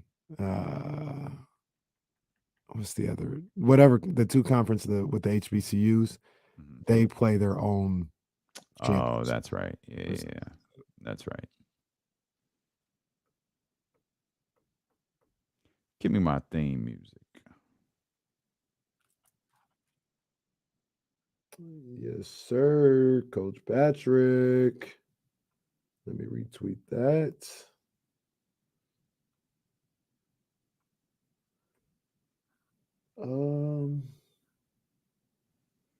Oh, shout out to Jacob. I don't think he's it. Jacob sent us some Drake bars. I think we'll tuck them away because it was more of a Marvin Bagley diss track. Oh, the lights cut off? That happened to me when you left. Dude, I think the Undertaker's gonna come out in the studio right now. That's great. I forgot. Yeah. Kenny sits close to the I guess he sits by the motion sensor. And I guess I haven't been making enough noise, making enough movement around here. No, that happened to me the day you left early, and it was just me on that side. It without you over there, the one of those sets of lights just cut off. So,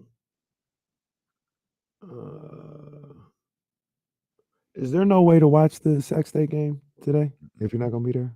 No. That sucks. No. It's only available on ESPN 1320. Yeah, you can listen to it. I legit going to listen to it tonight. Hey, is anyone running the board for that just to ensure everything goes okay? Yes, not me, but yeah. Good.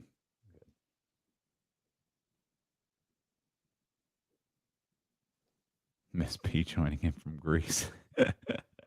Yeah, she just went there this morning for lunch. She'll be back. She'll be back home later tonight. Yeah, she just went to grab some lunch in Greece, and those are the type of moves she be making. Hey man, I can't. Miss P was just like she put some stuff up for sale. Do you see what she put up for sale? I did. Yeah. You know, I ain't never wear these. I can't even buy her used stuff. Like damn, bro. She just that's how you feel. Just I ain't never worn these. Who want them? Let's go, Coach Molly. That's crazy, Miss P. She crazy for that one. Ooh. Yeah. Can you imagine if Miss P came out the same weekend Trista was going to be here? Oh man, movie status. Whole chatty house would be out. Break a new Golden One record. We don't know how, but there is 25,000 people at the Golden One Center, and another 6,000 waiting outside.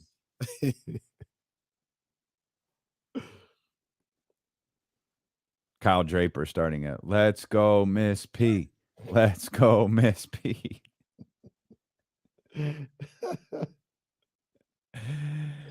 Oh man, you need to be here. You need to be here for that Laker game. Need to pull up, man.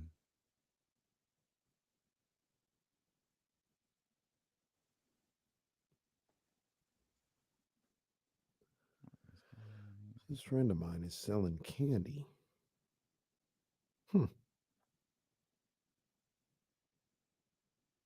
What was that a euphemism for something? No, she really is. She's Oh, selling straight up like candy. Snickers, like these pops, Snickers and Twix and all this other stuff. It's crazy. I think I'm gonna make an Oreo cake this weekend.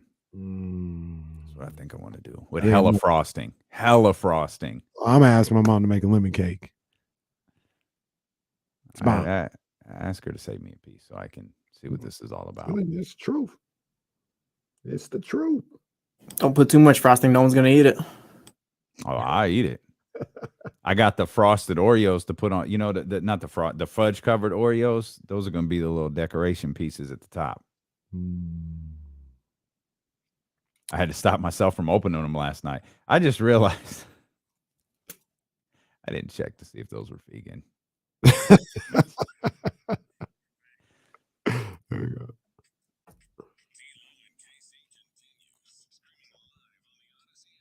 I'm checking the second I go downstairs to get my green juice. I can't believe I overlooked that. Hey man, Oreos are vegan. Oreos are vegan. There ain't nothing to it. You already had some, right?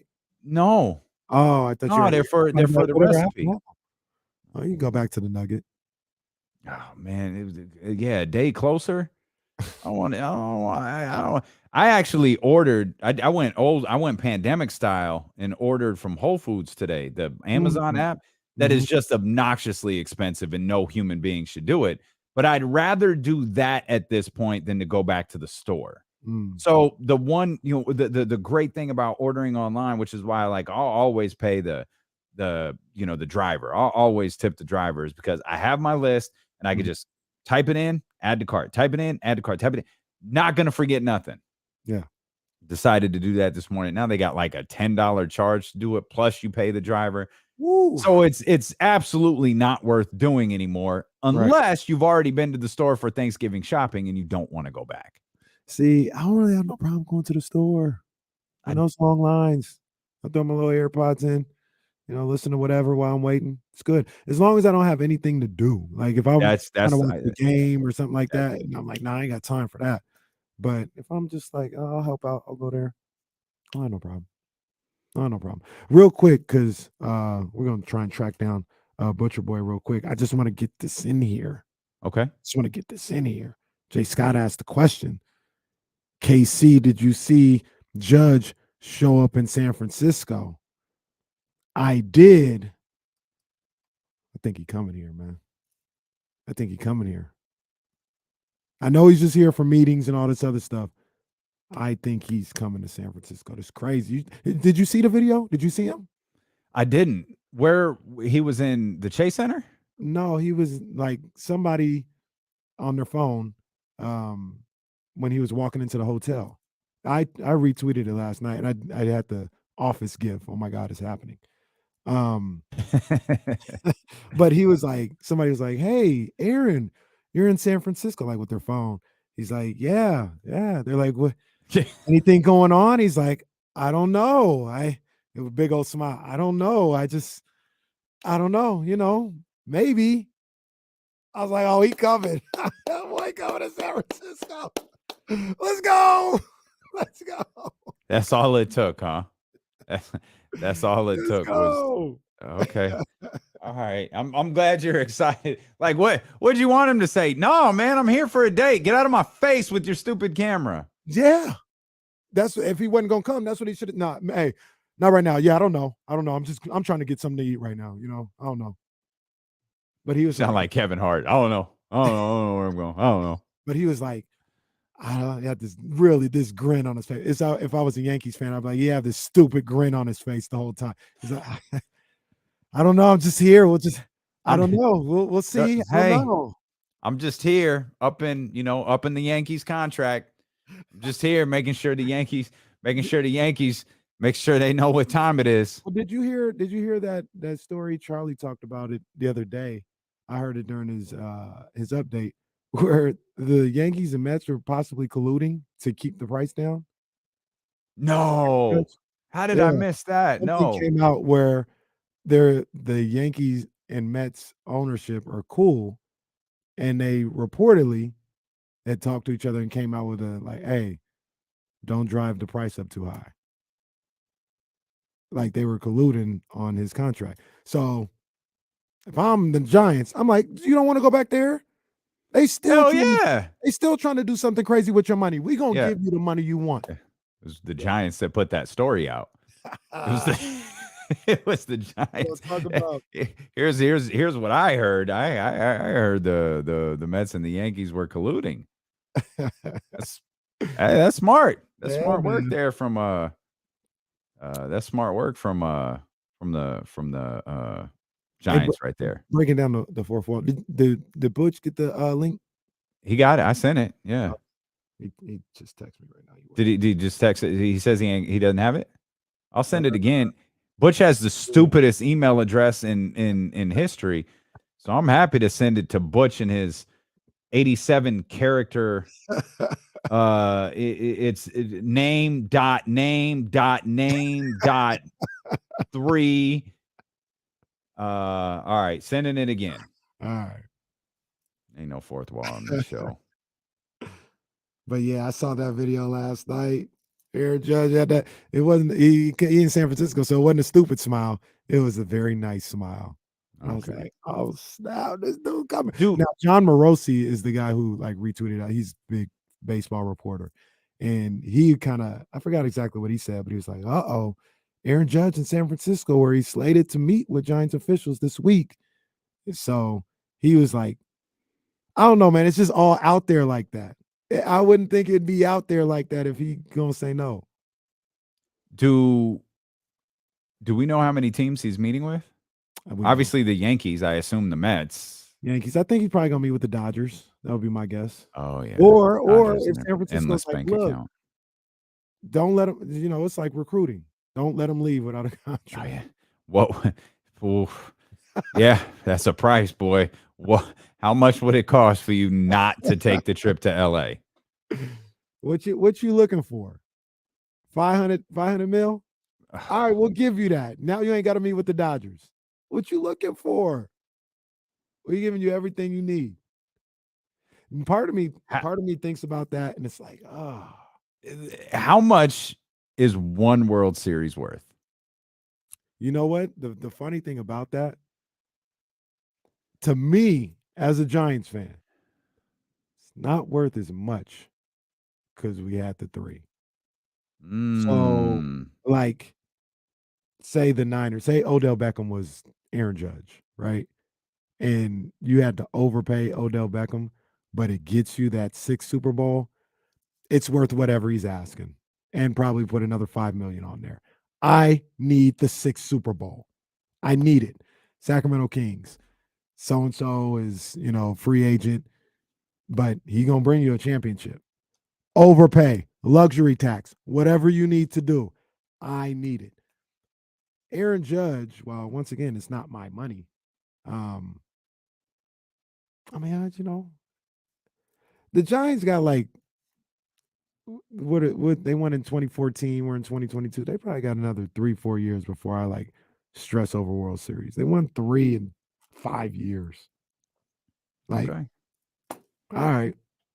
If they don't win a World Series next year, all right, it's whatever. Like, I need you to be competitive. I need you to field a competitive team, maybe make the playoffs, all this other stuff. But all right. But Niners, no, it's different. If Odell gets you a Super Bowl, give him what he wants. I need 6. Okay, Odell's not going to be what sends you to the Super Bowl. Like, I don't care who it is. Who's going to get me 6? You're always really eager to spend somebody else's money. Bring in Butcher Boy Joe Shasky. Butch, I'm going to ask you the question I just asked KC. How much would you pay? This is an Aaron Judge related question. How much would you pay for one more, we'll say over the next 8 years, 10 years, one more World Series title? Well, okay. So are you asking me as the fan or me as the businessman who understands the economics of sports? How am I answering this? So how I answered it, Joe, was I'm not as thirsty for another World Series ring as I am a Super Bowl championship or here in Sacramento NBA championship. Like Okay. if the Giants were like, it was too rich for me, I'd be mad, obviously, but all right, like I'm not pressed. If the Niners win a McCaffrey deal, for instance, was like, no, we couldn't do it. I'm like, what are you doing? I need the 6th Super Bowl. I don't care what it costs.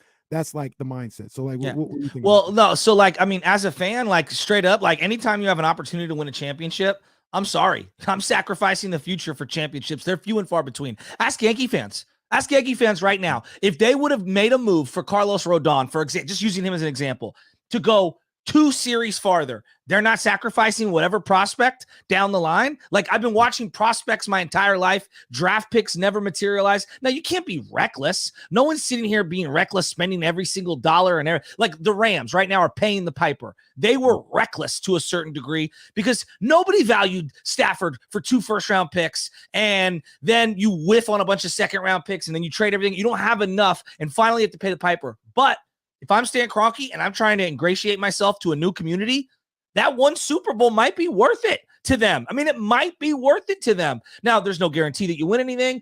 Aaron Judge, for example, is an interesting one. Giants TV deal is coming up soon.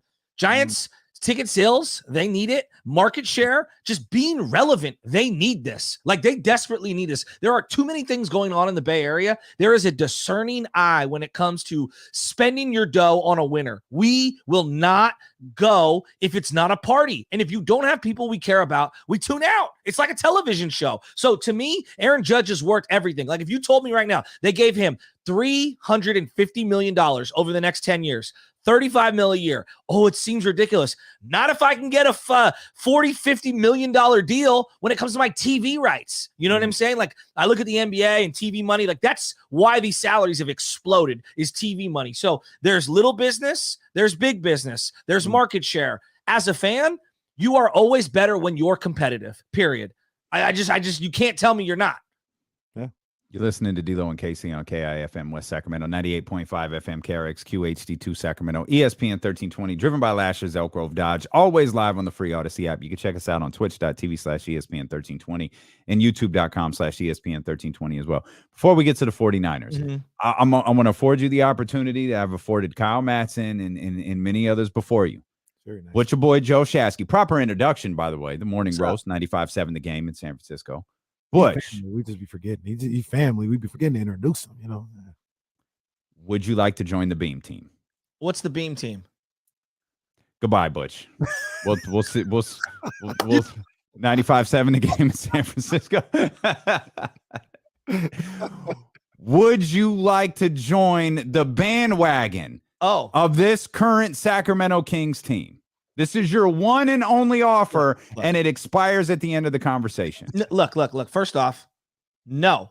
All right, because that would be switching allegiances. Now, I respect Sacramento fans. I respect Kings fans. They're a loyal bunch. They don't want me coming to the party and making their tickets too expensive. They don't want me buying that last Sabonis or De'Aaron Fox jersey or Murray's jersey and taking it off the rack so your kid can't have one. Look, I'm already a Warrior fan. You guys are a fun, great story. I'm rooting for you guys. About damn time. I mean, you walked the deserts for 40 years and 40 nights. Okay, calm down. We didn't ask for all of this extra commentary.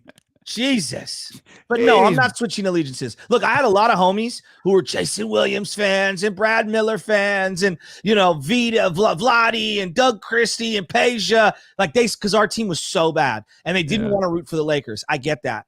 I never switched allegiances. Not that I didn't respect Kings fans. I mean, come on, man. You guys had a great run. But like, to me, that's just not who I am. Like, I'm not going to switch. I'm a Warrior fan. I've always been a Warrior fan. I was pulling for David Lee. You know what I mean? I was pulling for freaking Mike Dunleavy and Troy Murphy and Gilbert Arenas and Jameson. And heck, one of my favorite players of all time was Charles Sprewell. He choked the damn coach out for crying out loud. I rooted for him when he was with the Knicks. I loved him so much. So I'm not going to switch sides now. But I do respect the hustle. All right. I mean, I guess. Maybe an opportunity. I guess. What's your boy? Just made the list. He just made the list. I like that. It is. Now, I really did write Butcher Boy for some. I don't know why I did that. I'm wondering, why did I write Butch's name? Like, what do I need to call him? Like, what is that note for? Tell me how to get my emails out of my junk folder. Apologies. That's what it should be. That's why I'm late. Now, when it comes to basketball, Mhm. myself, my guy Butcher Boy, my guy Bonte Hill, we go separate ways when it goes to basketball. I go to Kingsland, I go For to sure. Warriors land, but we come together when we talk about that team in red and gold. And we saw them yesterday on Monday Night Football. San Francisco 49ers look good. Yeah. And me and Damian were talking about this a couple different times earlier in the show. I don't want to speak, in a blasphemous way. Mm. But when you have Christian McCaffrey added to this group, and you put him with Debo, and you put him with Kittle, and you put him with Brandon Ayuk, and then you got Elijah Mitchell running the way he is. You got Juwan Jennings on third downs. And then you have Jimmy Garoppolo looking really good, looking real confident. Joe, what is everybody else in NFC supposed to do? How do you game plan against this team? They look that nice on the offensive end. Christian McCaffrey's a game changer. I mean, I think a lot of fans were like, "Oh yeah, Christian McCaffrey's really good," and then like you've gotten a chance to now see him, and you're like, "Oh, like a great basketball player." He's elevating everyone on the roster. Open spots in the middle of the field for George Kittle, Brandon Ayuk. Debo finally feels like he got his legs stretched out in this game where he didn't have 7 defenders ready to clip him and take him down behind the line of scrimmage. Look what he's done for Jimmy Garoppolo's confidence. Jimmy Garoppolo looks like he is the most confident he's ever been. A, the offensive line is blocking for Jimmy Garoppolo, and he has a clean jersey, and he's able to step up in the pocket. But B, Jimmy's able to look downfield and then know. This is what Brady's had for years. It's the magic elixir. Look downfield. Oh, that's not there. Let me check it down, and I'll get 5, 6, 7 on anything I want. There was a play yesterday that was just, they didn't have it in the bag. They just didn't have it in the bag. Debo's in the backfield alongside a shotgun, Jimmy Garoppolo. To his right is Christian McCaffrey. He splits McCaffrey into the slot. Okay. The linebacker had no idea what to do. And Jimmy was like, yeah, I'm going to Christian McCaffrey. Boom. Simple little 6-yard pass. I've been watching Mahomes, Allen, Tom Brady, Drew Brees. Every great quarterback's like, yeah, I'm going to throw to this guy right here. Nothing you can do about it. And having that weapon in the bag has truly changed Jimmy Garoppolo. Now, does he have limitations in terms of throwing ability and things like that? Absolutely. But you saw an off-script play yesterday where he stepped up in the pocket, threw it downfield to Kittle. I'm telling you, his confidence is at an all-time high. And to me, it's the Christian McCaffrey effect. It's like having Steph Curry on the court and Jordan Poole getting great looks, Klay Thompson getting great looks, because the attention that you have to give that man opens the field up for others. Christian McCaffrey's an absolute superstar. Yeah, he's a game changer, Butch. And I was watching them last night thinking there isn't a better team in the NFC right now than the San Francisco 49ers.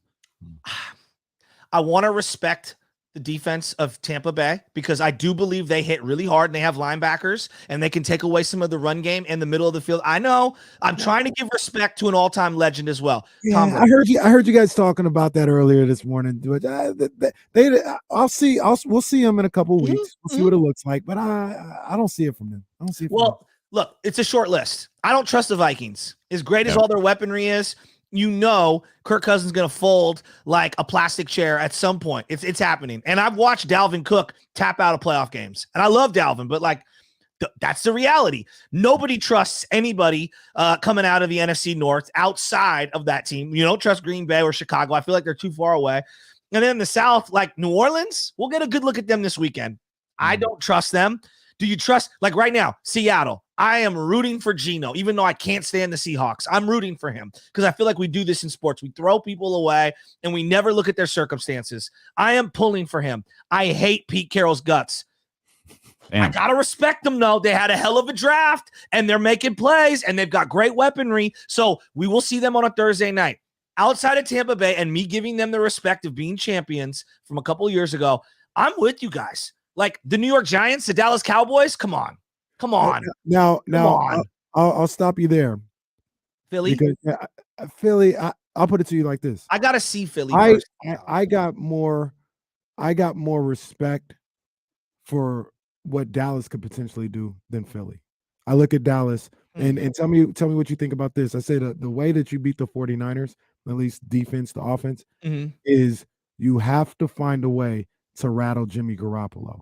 If you can't rattle him and Mhm. he's sitting back there confident like he was against Arizona and he's just picking you apart with all these weapons, you don't have a chance. So to do that, you need a defense. And I know Philly's got a defense too, but Yeah. Dallas has a special player in Michael Parsons. And that's why by what they can do on the defensive end, and then you talk about the offensive weapons they have. To me, Butch, I think, no disrespect to Philly, I think the two best teams in the NFC are the Niners and the Cowboys. So I just don't believe in Mike McCarthy. And maybe I'm putting way too much emphasis on the head coach. I just can't trust him. I like Dak. I don't love Dak. And I don't love their secondary weapons. Like Schultz has been hurt all year. We know CD's a star, but he's kind of small. And if you only have one receiver, you're not going to be able to give the 49er defense fits. You need to have multiple weapons. That's the way. That's why I fear Seattle, because DK's an absolute superstar and Lockett always kills them. And that's why I also fear Godwin and Mike Evans. Like some of them big body receivers, it's just impossible to guard them. It's that second guy because we don't have Emmanuel Mosley. Do you have a second guy? And then like the other thing that I keep coming back to, and look, Micah Parsons is awesome. I am not denying any of that. There's a lot of drama queen in him. And what I mean, every week, it's the foot. Oh, the foot. Every week, he's got something going on with the foot. I'd be surprised if he's 100% come playoff time. I look at the Niners now. Of course, health is going to be a big concern. Nick Bosa looks about as good as he's looked all year. That groin earlier really made him look less effective. He looked powerful, stout. The last two games closing out, they don't even miss Eric Armstead, which I can't believe I'm saying that. And then quietly, do they have one of the most underrated O-lines left in football? Wow. No one's talking about the youngsters, Burford and Banks. I mean, so I know McGlinchey's not great. I just really like where they're at. And then the other thing is this. Kyle Shanahan is 4-2 in the playoffs, okay? 4-2 in the playoffs. And I look at that. That means something to me. That really does mean something to me. Game planning, short week, traveling on the road, their style of play. They got Elijah Mitchell. They're not just one back dependent. I really don't fear anyone. And they have a defense that hasn't given up a point in 3 straight second halves. Damian, they build staffs. Like, think about this. Robert Sala's with the Jets. Robert was going to get fired after 1 year, okay? He was a no-name defensive coordinator on Pete Carroll's staff. He looks like he's going to be a good coach. Mike McDaniel, I didn't see this coming. Did you guys? No. And then they've replenished this. I mean, look what D'Amico is going to be, one of the hotter commodities on the open market. Good for him. This man building a staff is what we praised Bill Walsh for. Jim Harbaugh built a beautiful staff.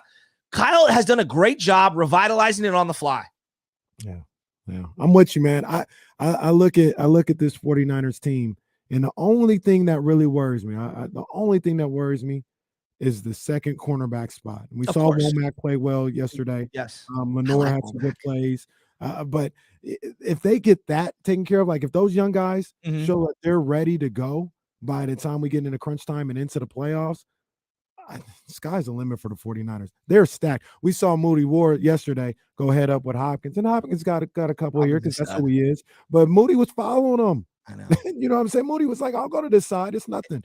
They're vicious. And Greenlaw is just a mean man. He's just a mean man out there. He's looking to take somebody's head off every time. I love Dre Greenlaw.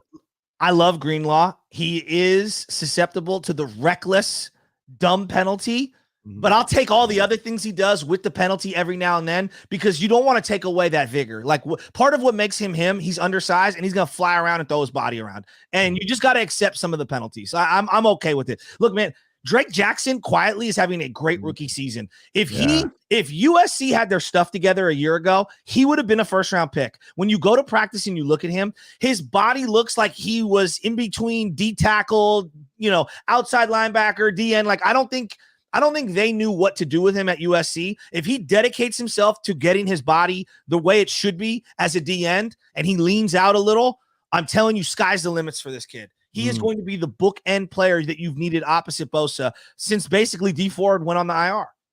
And of course, the boy 54. I mean, come on, dude. Fred. We love Fred's Fred. presidential.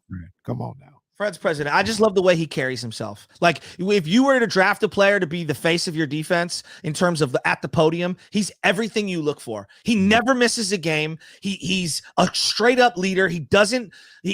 His biggest problem, he tries too hard sometimes and he over pursues. I'll live with that. Like I thought Patrick Willis was the gold standard and how to conduct yourself. I'm not saying that he's Willis, but he's pretty close, dude. I love He's pretty close. Love that. He's that dude. Butch, we appreciate you, man. Thanks for jumping on and having some fun with us, man. Thank you. Hey, I want Aaron Judge, boys. I want him, and I want him bad. I didn't want him notice. so bad. Yeah, I didn't Let's go. notice. Come on. I want him bad. You got to be careful of the things you say on this show. Why is that? Just our audience has the well, it's like the sophomore class field trip sometimes. It's like Dumb and Dumber. Everything I Yeah, say that's us. like getting with a sophomore class. Yeah. Oh my God. Hey. Honestly though, it's a great time to be a sports fan, isn't it? Like we got Thanksgiving. I love Thanksgiving. I love it. Thank you, boys, for having me on. Oh, always. We appreciate you. Butcher Boy Joe Shasky, 95.7 The Game in San Francisco, the Morning Roast. We'll come back. We got power rankings. Yes, sir. And then we got Coach David Patrick, Sac State, Causeway Classic tonight at the Golden One Center. That's coming up here on Sacramento Sports Leader, ESPN 1320. No 13th round, but you can do whatever you need to do. Yeah, I'll be right back then. I'm really upset. There's nothing going on in boxing right now. Jesse, am I missing anything? There's nothing going on. Yeah, it's a little dead period. People aren't even signing fights. Well, Terrence Crawford messed everything up. He did. Did you see Errol Spence the other?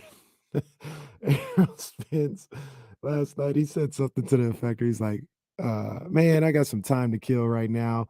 People asking me questions. I don't know when I'm fighting, man. This motherfucker messed everything up, man. Threw me off guard." He's out blindsided. This dude threw everything off. I don't know when I'm fighting.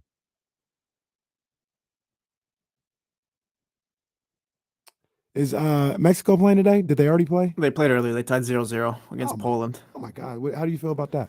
I expected a draw. Mexico's probably one of their older and weaker teams, so I think they can still get at the group. Get a result against Argentina and then beat Saudi Arabia and they'll be fine. The last Mexican player that I remember from that team is what's Dos Santos? Does he still play? No, those guys are him and his brother are done. He jumped off the screen when I would watch. I was like, yo, he's kind of next level. Was he that good, or did I just see him? He has skill. He's got like the best goal ever between like U.S. and Mexico in those games. Was that the one at the Rose Bowl? Yeah, when he chipped them. Yeah. That's the game I remember watching. I was in LA at the time, and there was like hella buzz for that game. Hella buzz. And obviously, because USA and it was in LA, but obviously the Mexican fan base was insane. Like in my neighborhood in Paramount, there was a lot of Mexicans, and everybody in the neighborhood was having a party that day. Everybody, like it was a sight to see. Today, Mexico did like the Niners. They had like 90% of the fans in Qatar today. Damn. They travel. Wow. That's the best international fan base. Man. For the most part.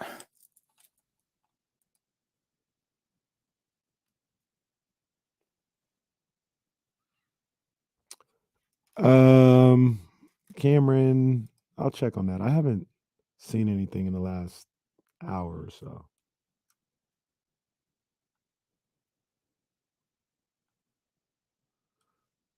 Yeah, no, I haven't seen anything.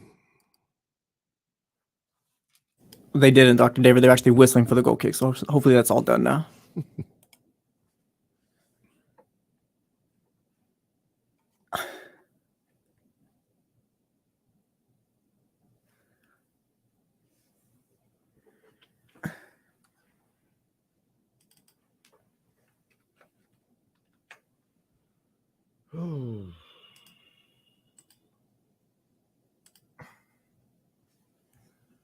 Bro, if the Kings mess around and win these two games and then go into Boston on Friday, that's gonna be a crazy game, bro.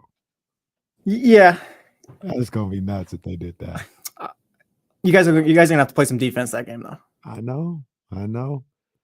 Tatum and Brown, those boys is killing.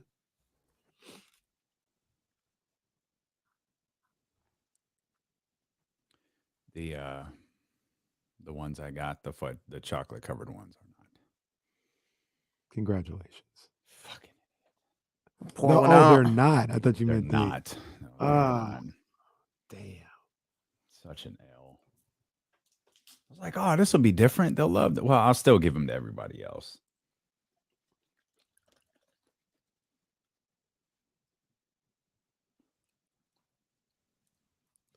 San Diego State beat Ohio State last night, by the way. Okay. That's the game I was trying to not have spoilers on. Maui Invitational. They're Oreos, Reese. How's our people in Bakersfield doing? Last time I checked, Ramsey. last time I checked, Reese gonna come in today. Well, actually, Bruh. last time I checked, Bakersfield was I think they were 2-1. That was last week. Might be. John Morant is questionable tonight. What picture was that? Is that Steve Harvey on Steve Austin?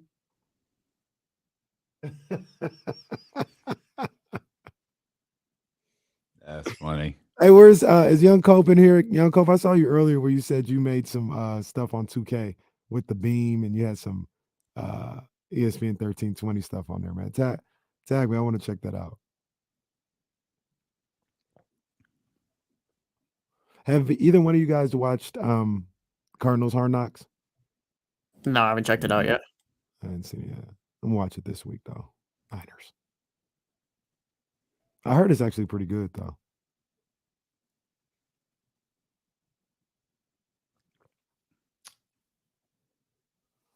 Oh, Buddha Baker. That was the clip, right? Buddha, Yeah. That was Buddha. Hold on, here we go.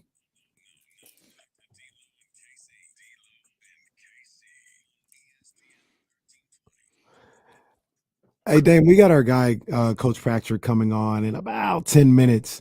And we're also going to talk to Chris Biderman at about 2:47. And then the professor, Jason Jones, coming on at 3:20. But I meant to ask you this, and man, I don't know if it's possible now. Jesse's already, working his tail off. I don't want to ask more. But did either one of you guys hear Charvarious Ward on the post-game show? no. Did you hear that? He was going in on DeAndre Hopkins. So it was the 49ers post-game show, on the radio with Papa and Tim Ryan. And they asked him, they're like, hey, it was just like a regular little conversation. And the first question they asked him, they said, hey, we saw you, matched up with DeAndre Hopkins and you followed him around and everything. How was that? He just goes off. He's like, yeah, man, D-Hop was out here talking trash and everything, but we ain't worried about that, man. We ain't worried about D-Hop. I had to lock that down. That was nothing. That's old news, man. That's steroid boy over there. Oh.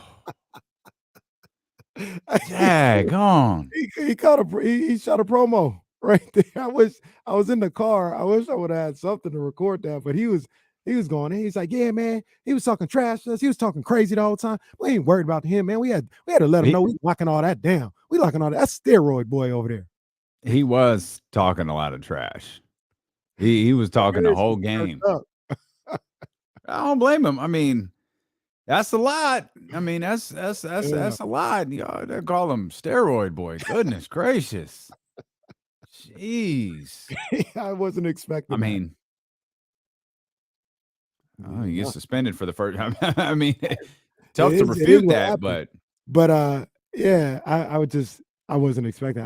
They asked him. I thought he was gonna be like, it was a tough game, and he was turned up. He's like, hey man, we ain't worried about him, man. We locked that up, man. We moving on. He old news, man. We ain't worried about that. That's steroid boy. Oh man, apparently not. Goodness gracious. Kings are looking for their 7th straight win tonight. They'll take on the Memphis Grizzlies in Memphis. We'll talk about that. Since we're on football here real quick, wanna okay. You got it. They say this is a big rich town.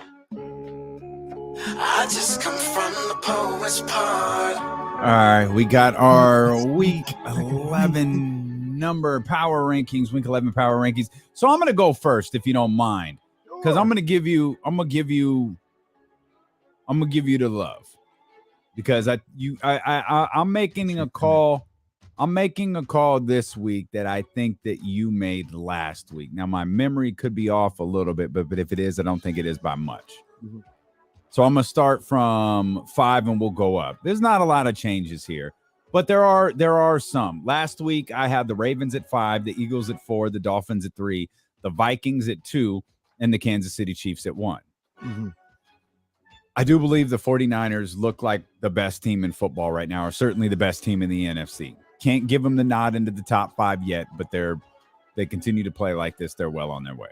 Okay. And it's going to be an easy get for them. But I'm not going to take the Eagles out for winning, even though they did struggle against the Indianapolis Colts. But I got the Eagles at 5 now. So the Eagles drop 1. I got them at 5.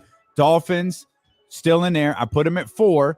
They didn't lose. They're fine. They didn't play this week. They can earn that spot right back. I put them at 4. Put the Dallas Cowboys at number 3. When you beat the crap out of the Minnesota Vikings, who were number 2 last week, and who I was wondering if they were not quite there, you can't get beat 40-3 and be in the top 5. And the Cowboys were close enough to be in the conversation here, so I put them at 3. Okay. At number 2.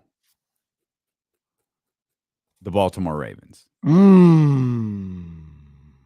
Putting the Baltimore Ravens up at 2 because I'm starting to get the feeling about the Baltimore Ravens that I have about the San Francisco 49ers. And I feel like we're starting to see who the true Super Bowl contenders are. Yeah. So I'm bumping the Ravens up to number 2 and leaving the Kansas City Chiefs at number 1. Okay. Run back that list again. Run back that list. That top 5 you got? Chiefs at 1. Ravens at 2. Okay. Cowboys at 3. The Dolphins at 4. The Eagles, for now, at 5. Okay. I smell what you're cooking. My top 5, my power rankings. Number 1 is the Chiefs. They've been there for last 3 weeks. Maybe it was 4 weeks. Let me see. No, just 3 weeks. They're still number 1. Big time win in LA. Come from behind. Last second, Pat Mahomes did his thing. I got them at 1. Partner, I got the Baltimore Ravens at 2. I'm there with you. Well, that's who you had at 2 last week. No. I had the Ravens were 3. I had the Vikings at 2. Oh, okay. The Ravens moved You up. had the Ravens higher than I did. Yeah. I knew you had the Ravens higher than I did last week. Ravens move up to 2. We're there. Lockstep with that one. Mm-hmm. Number 3 for me, though, is the Buffalo Bills. Okay. They still stay at 3. I think they were at 5 last week. I moved them up due to a couple of different things that happened. They're at 3. Number 4, an oversight from me last week, but I made right for trying to get in the good graces of Jesse. I know where this is going. The Miami Dolphins at number 4. All right. Wait a minute. I believe we have a. Yeah, you and your good grace can go to hell. All right. The Ravens are not better than the Dolphins. All right. That offense is horrible. They put up 13 points against the Panthers, and now they're contenders. Let me move the camera so you can see me. So you can see me when I'm talking. All right. The Bills lost. All right. Week 3. Josh Allen has no elbow, and they're putting him above the Dolphins. No, there's no good graces. I quit. I got the Dolphins at 4. I didn't have. He just got a Charvarious Ward promo on you. He said he quit. Took himself out. I quit, steroid boy. Look, man, I got the I get why he's got. I understand. I understand that logic, though, Jesse. I do understand that they did beat the Bills and the Ravens, but I got them at 4. And at number 5, Dolphins are a team I think are going to keep creeping up these rankings too, especially if it don't go your way in a couple weeks. Oh, that's it. You talk about the litmus test. You talk about a statement for the San Francisco 49ers. That's a statement for the Miami Dolphins too. I could see it. I could see it. Number 5, I thought about some things. Okay. And I went the opposite way as you. I did put the 49ers at 5. Okay. And it was tough because the Cowboys have a better record. They're 7-3. I like the Cowboys. I like what they did to the Minnesota Vikings in Minnesota. That was a beatdown in a major way. But I kept going back to what I talked about earlier. If they played each other, who do I think that was the tiebreaker in this one for me? They played each other. How do I think it would play out? I think the Niners are better. I think they would beat the Cowboys. That's why they get the 5th spot. But the Cowboys are right there in that vicinity. And the Vikings, they fell from number 2 to all the way out. They got their asses beat. Yeah. You can't lose 40-3 and be in my power No. rankings. And the Eagles are out for me too. If you didn't notice, I got the Eagles out of the top 5. Yeah, you've never liked the Eagles though, so that doesn't really surprise me. There's that too. It's never surprised. Eagles are out. I mean, you struggle against the Colts like that. A win is a win. You get what you get. But I don't know. Coming off losing the Heineke, even though they're in the playoff picture. They are. Yeah, we'll have to keep an eye on that team. Chiefs, Ravens, Bills, Dolphins, 49ers. It's my power rankings. Can we check with Jazz? I know she's got other things on her mind, but are the Kings allowed at her turkey drive this year? We had a conversation about that the other day. About the famous turkey drive call? Yeah, she said, yeah, she's got to watch them a little bit more. She didn't really watch them like that. Oh, she's busy. Yeah, she said, like what she's seen so far. Okay. So sure. That was her answer. Sure they could come to her turkey drive this year. Jazz doesn't have a turkey drive, but for those who were with us around this time last year, one of our more famous show moments when we hadn't even started the show and Jazz called, and I wasn't going to put Kenny in the position where we didn't take the call like she was there. And I believe the exact line was, "You losers can't come to my turkey drive." Yeah. That's how good things were going last year around this time for the Kings. And then Damian was like, "Well, I'm not going to call them losers." And she says, "I am." She also said, "I'm not done," which was her very polite way of telling me to shut up, which of course I did promptly. I shut up. Yeah. So these Kings, they got to sure. Stephen Brown says losers can't hand out turkeys. So we're in a very different position as Kings fans, as a Kings fan base, as the Sacramento Kings, than we were 1 year ago. The Kings looking for their 7th straight win tonight in Memphis. They'll take on the Memphis Grizzlies. Ja Morant right now, he went from out to doubtful to questionable. Come on, man. But by the time the game gets here, I think Ja Morant's playing 48 minutes. I think he just might. He wants to be on that stage. He wants them lights because that's what the Kings bring now. They bring them lights. Or he wants to get his stats up because the Kings do that too. Well, he was like, "Oh man, I could." Well, he didn't necessarily do that the first time these teams played. These two teams already have played this year, and it was Desmond Bane, if I remember correctly, who had the monster night. And it was, I think most people would consider this the Kings' worst game of the year. I disagree. I get why everybody feels that way. It's certainly their biggest loss of the year, but I thought they did a lot of things right in that first half, and I thought they had put themselves in a position to win the game. They just couldn't close the gap. We'll talk more about the Kings and the Grizzlies here in just a few minutes, but fresh from shoot around. Oh, he's got that game face on. Now, let's be clear. We offered to move this conversation to tomorrow, but Coach, just for everybody listening, what are you guys doing tomorrow? Man, we're traveling to Hawaii, brother, tomorrow. So, oh my God, hey, you need an assistant coach? You need. I mean, a lot of stuff after tonight. I'll let you know. Well, we got the Causeway Class going on. It's game night for Coach David Patrick, kind enough to join us here as Sac State will take on part of a doubleheader Sac State men's and women's basketball program tonight at the Golden One Center. Coach, we appreciate you being with us on a game day. Congratulations, another victory, sitting at 3-1 since the last time we saw you. And headed into tonight, after the weekend that Sac State had out at that stadium with 22,000 strong, does this game bring even a little bit more significance than it already had after, being so close to what we had this weekend at the Classic?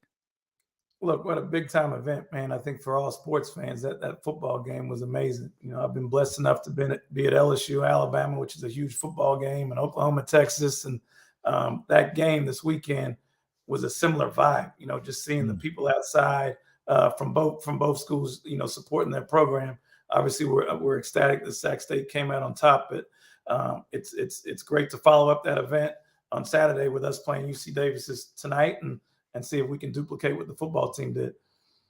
Yeah. I want to go back to Friday too, because that game, it was tough. Like I've experienced playing those midday games. It's just a different feel, you know what I mean? So there's different things that you got to do, I'm sure, as a coach, but those players, they get up earlier and, have to get ready a little, 4 or 5 hours earlier than they're used to. And not only did they show up and they handle business against Merced, I was watching the game while we were on the show. Nice little crowd out there for the home opener, in the middle of the day, man. I thought the energy in the crowd was good, and those guys on the court, they showed up and they played well to bring home that W. Look, I think we played hard. Obviously, it was great that the fans could come out, the faculty and the students that came through. I've never been somewhere where the president's at every game. Our president of the university is there, President Nelson, which was cool. And the 12 o'clock start's different, man. There's no shoot around on a 12 o'clock start for us, so we kind of just roll in there and roll out, And I thought we played defensively well. I thought we rebounded well. We didn't make free throws, and we didn't make shots early, which put a little pressure on our guys. But it's hard playing at home when you got your friends, your family, your student population that you're friends with in front of you for the first time. Sometimes that's hard. And so I thought our guys adjusted and played against a good UC Merced team. Coach De'Aaron Fox had a great line the other night after the Detroit game. He said, learn your lesson, but win the game. And I know you're big on teaching. You're big on lessons. You're 3-1 now. You're 4 games into this. Do you feel like your team is learning lessons through each of these games? I think we are. This group's not used to being 3-1 together or 2-1 before the Merced game, and handling success is part of it. You just because you're 2-1 or 3-1 doesn't mean you're going to show up tonight against UC Davis and become 4-1. Like, people are coming after you, and you're going to get everybody's best shot no matter who you are. But sometimes you got to go through those lessons against Merced to know that anybody can get got, as I tell them. And so hopefully we learn some lessons from that game. And we come out with a lot more fire tonight because UC Davis is a heck of a team. And I'm hopeful those lessons we learned on Friday will carry over tonight against UC Davis. Hey, Coach, did you have any conversations or run into anybody on Saturday that, from the Davis side, whether it's the fans, if it was like, we'll see you on Tuesday night, Coach. We'll see you on Tuesday night. They're gonna be ready tonight. That's gonna be a nice little battle. Yeah, it'll be. You know what? Nope. The one UC Davis fan that was bothering me was Chima Maneki. He came and got some tickets from me, and him and Kevin Werder came to the game, and he was over there. I said, man, take that UC Davis stuff off before he came into the end zone. But no, I didn't have too many fans heckling me. I think more Sac State fans were heckling me, asking me can they get on staff with me. That's fantastic. Speaking of the NBA, we'll touch on this real quick. One of your buddies, Ben Simmons, is returning to Philadelphia tonight. You got any advice for Ben Simmons as he returns to Philadelphia? Well, that we're old enough to know, man. Them fans over there booed Santa back in the day. So they different. They different, man. I think with people like Ben already went there, even though he didn't play last year, and he saw Joel and Coach Rivers, and then he saw him again this year in the preseason. So I think for him, being around his teammates and seeing them for the first time, it's already happened. Now he's got to go out there and play. And, he's professional for a reason. He's been booed before at college events and other NBA arenas, but I think it'll be different for him. But I know he's excited to be home, or excited, I shouldn't say home, but excited to be at the place that drafted him number 1, at the place where he's a perennial all-star and a playoff team. And it goes with the territory, so I know it'll be an exciting time. Sucks I'll be playing because I wish I could be watching that game. Yeah. Coach, and obviously you got a closer relationship with him, and I was hard on Ben Simmons during some of his final years in Philadelphia, but I've watched them starting with that game against the Kings, and I saw a different energy from him. I saw him with a certain level of aggressiveness, and the stat line wasn't crazy that game, but it seemed like he took that type of approach, and now the numbers in the last few games are starting to match up with how he's playing, and I'm happy for him. I'm very happy to see him just being confident out there in his game. Do you kind of see the same thing in him lately? There's been a little bit of a shift since he's been able to get out here in the last 2 weeks or so. Yeah, man, I think anytime you take 365, nearly 400 days off any sport, it's going to take a little while to get the rust off you. And I guess, even though he's supposed to be an all-star, it takes time. It takes time. And I think and I'm not making excuses for him by any sense, because I'm harder on him than anybody, but the it'd be like a football player going from running back to receiver or receiver to quarterback. And it seems easy, but it's not. So this kid's gone from being a point guard for 6 years in the NBA to playing the post. And that just takes time, man. And I think he's more comfortable in his position. I think his teammates are more comfortable where he is. And, you've had 3 coaches in the last last year of his playing career. So I think all that, he seems more comfortable out there on the floor and a more joy to playing and playing harder. Coach, did you have to, because you're at the Golden One Center tonight for this doubleheader? Is that a different preparation? Because you talk about distractions, and you just talked about that first home game you had. Well, now you got 17,000, and they're going to turn out for this game. Is the preparation for this a little bit different? I think for me, it's the same in terms of giving the same routine over and over. Obviously, we had to get on bus and travel to Golden One. They had class today, get back on the bus, go back, and then come back tonight because of a doubleheader. Our warm-up time is a little shorter. It's like a 30-minute warm-up time because of the women's game. So we had to get a lot of prep in beforehand. So that part's different. But at the end of the day, it's 94-50, the court, and you got to get those guys to lock in, even me as a coach, and lock in on the task at hand. We just try to slow down a quick and physical UC Davis team. Yeah. And I know you're not looking ahead, Coach, but, we won't talk to you before then. But you guys are going to Hawaii for a tournament, right? It's 4 teams, right? And that when you guys start off, who you guys start off with? Yeah, so we started with Hawaii, the host team, who's I think they're 4-1, 5-1. So we get to play Hawaii in Hawaii, which will be fun. And then we get the winner or loser of Texas State, who just beat Cal last night, who are undefeated, versus Southern Utah, who just lost to Kansas by 3 points or something. So it'll be a good test for us, and this is kind of like a tournament week. This is playing a neutral event if we're blessed enough to go to the NCAA tournament. Tonight's like playing on a neutral court in a big arena and what that feels like. And then you're playing in a tournament that's similar to the Big Sky where you got to win, 2 or 3 games in 3 days. And so I think it'll be a good test for this group. A great place to have a test out there on the water, though. Seriously. I'm gonna hit up our man Ryan right now and just let him know we could really ramp up our Sac State coverage if we started going on these trips with you. That's what I'm saying. But if you go to the Great Alaska Shootout, you're on your own, Coach. I tell you what, if we win it, I'm gonna get in that bar behind somebody's back right there. If we win this tournament, we got you, Coach. We got plenty of Luke Belair for you, man. I promise. Good luck tonight. Doubleheader at the Golden One Center. The Sac State women's program followed by the Sac State men's program. Sac State and UC Davis tonight. Coach, good luck. Have a safe trip. Have a great holiday, and we'll connect with you when you guys return. Yeah, you guys have a great Thanksgiving as well. Thanks as always. Take care. All right, appreciate you. That's Coach David Patrick again. The doubleheader tonight at the Golden One Center. We gotta get Coach some Luke Belair, man. Absolutely. Absolutely. That's Coach. I was talking to Black Bottles 916 last night because we was talking about that Niners game. He was going back and forth.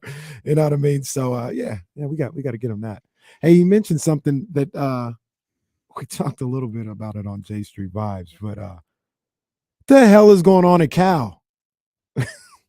They're losing to Silver College. Yeah, I have no idea. That's baffling. They lost Texas State San Marcos last night. Poor Jason. True story. Jason can't catch a break. I think they've lost to Davis, San Diego, Texas State, San Marcos. And like I said, I think CRC got them. At this point, you're making up school names, and they're just beating Cal. This is Cal. I cannot believe this. That's wild.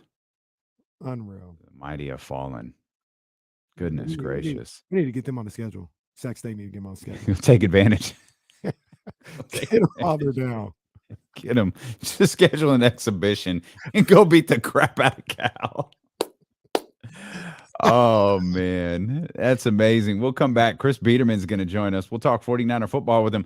Chris Biderman, the beat writer for the Sacramento Kings, over on the Sacramento beat. He joins us when we return here on Sacramento Sports Leader, ESPN 1320.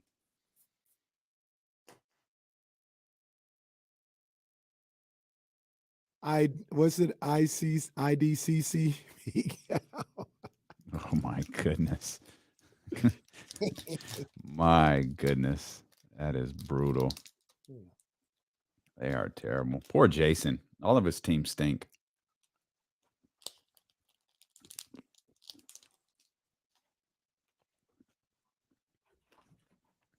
Who was wearing a deal on KC gear? Dr. David?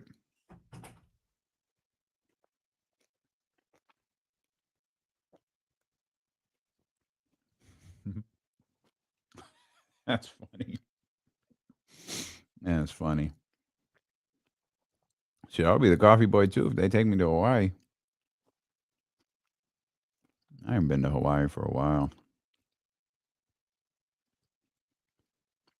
Oh, wow. I'm with this. Well, only if he's courtside. I think the thing with Marvin Jr. was that he was in the front fucking row with that Pistons jacket on. D'Lo, you see who will be? No.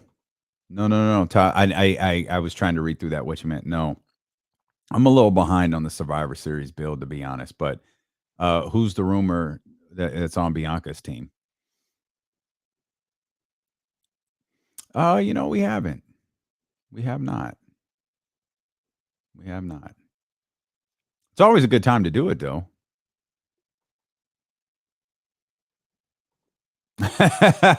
that's a good memory. This season, and hey, Chris is dope. Chris is dope because he just flat out said no. He's like, no, I'm not doing that. Chris Biderman is the guy. So it was before this NFL season. He's like, no, I'm riding with my guys over there. Yeah, caused me to leave. Hey, look at Rich and the family out there. That's good stuff, man. That's good stuff. Becky coming back. Okay. Yeah, Survivor Series is Saturday, huh? I just missed that. It seemed to get here quick. Maybe it was because I think it was because I actually watched the Saudi Arabia show. Yeah, Survivor Series. I saw Bobby Lashley and Austin Theory going at it last night. And one of the funniest things happened last night. This was really funny. I don't know why, but Lashley was chasing Austin Theory backstage. Theory had just had a match against somebody that he beat, and Lashley chased him backstage. The guy that he just beat was sitting in a chair, like recovering, getting himself together or whatever. And Theory grabs him and starts beating him up and throws him into Lashley so he could run away. So the guy like gets thrown into Lashley, and for whatever reason, he like gets up and pushes Lashley. So then Lashley starts beating his ass again. Goodness gracious. That's funny. I died at that. I feel I look this up once a year. You know how old Bobby Lashley is? He's starting to look whatever his age is. He's 46. And not like physically like in his face. Mm-hmm. The way he was moving yesterday. Yeah. When you said he was running, I remember the last time and big guys always run kind of uncomfortably. Mm-hmm. That's Bobby Lashley. Bobby too damn big to run. He got into the ring and climbed through the ropes. Oh, like he was 55. Oh, I was like, Bobby, how? It's funny you said that. I was like, how old is Bobby Lashley? I'm 46. Bringing our man Chris Biderman. What's happening, Chris? Not much, man. How are you guys doing? Good, man. What's up, We man? are good. Do I sound better than last week? I just messed with my settings. I think I might have been on my computer mic last week. You're good to go. Hang on 1 second. No, you sounded great. Hang on 1 second. Are we back? No, Jesse he's giving him the thumbs up. Oh. Yeah, no, you sound great. You sounded great last week, too. Okay, cool. Oh, hang on.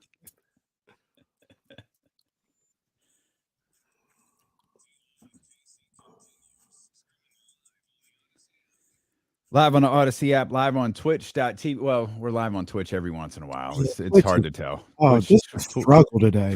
Twitch Jeez. is not cooperating with us. But we're also live on youtube.com/ESPN 1320. We're live on the radio too as well, 1320 AM. Wherever you are, man, we appreciate you for being with us. If you're on YouTube, hit the thumbs up as we welcome in the Sacramento Kings beat writer for the Sacramento Bee, our man Chris Biderman, of course. We'll talk Kings basketball with Chris as the conversation rolls along, but we got to start, host the Candlestick Chronicles as well. We got to start with the San Francisco 49ers win last night, Chris. And I told you when I text you, man, I'm starting to believe in both of these teams. And Kenny and I have been talking about this all morning or all afternoon.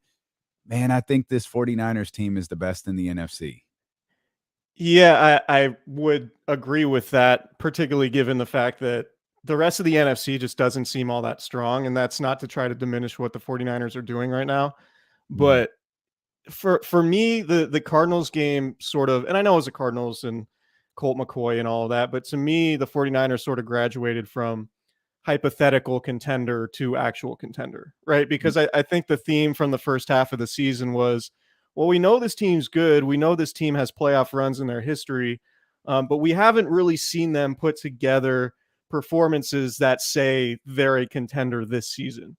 And the last three games with the win over the Chargers and the Rams before the bye, and then last night against Arizona, you're starting to see signs of like, okay, they're starting to hit their stride. They're starting to get going a little bit. And just the numbers, like, you know, our mutual friend Nick Wagner tweeted out these numbers last night, which kind of blew my mind. Like, Jimmy Garoppolo with Christian McCaffrey on the field is completing 79% of his throws, 9.2 yards per attempt, 7 touchdowns, no interceptions. Without McCaffrey, he's completing 62% of his throws, so 17% fewer, 7.6 yards per attempt, like a yard and a half fewer, 8 touchdowns, 4 interceptions. Right? So Christian McCaffrey has unlocked this version of Jimmy Garoppolo that we haven't seen all season. And it's really allowing the offense to flourish. And then the defense is doing its thing, having, you know, pitch shutouts in the second half of the last 3 games. So they feel like a complete team right now. And I do think it's fair to, like, now it feels like we have actual tangible proof that this season the 49ers are NFC contenders, rather than just sort of relying on what they did in 2019 and 2021 to make that claim. And one of the things about that, Chris, and you mentioned it a little bit, is the play of Jimmy Garoppolo.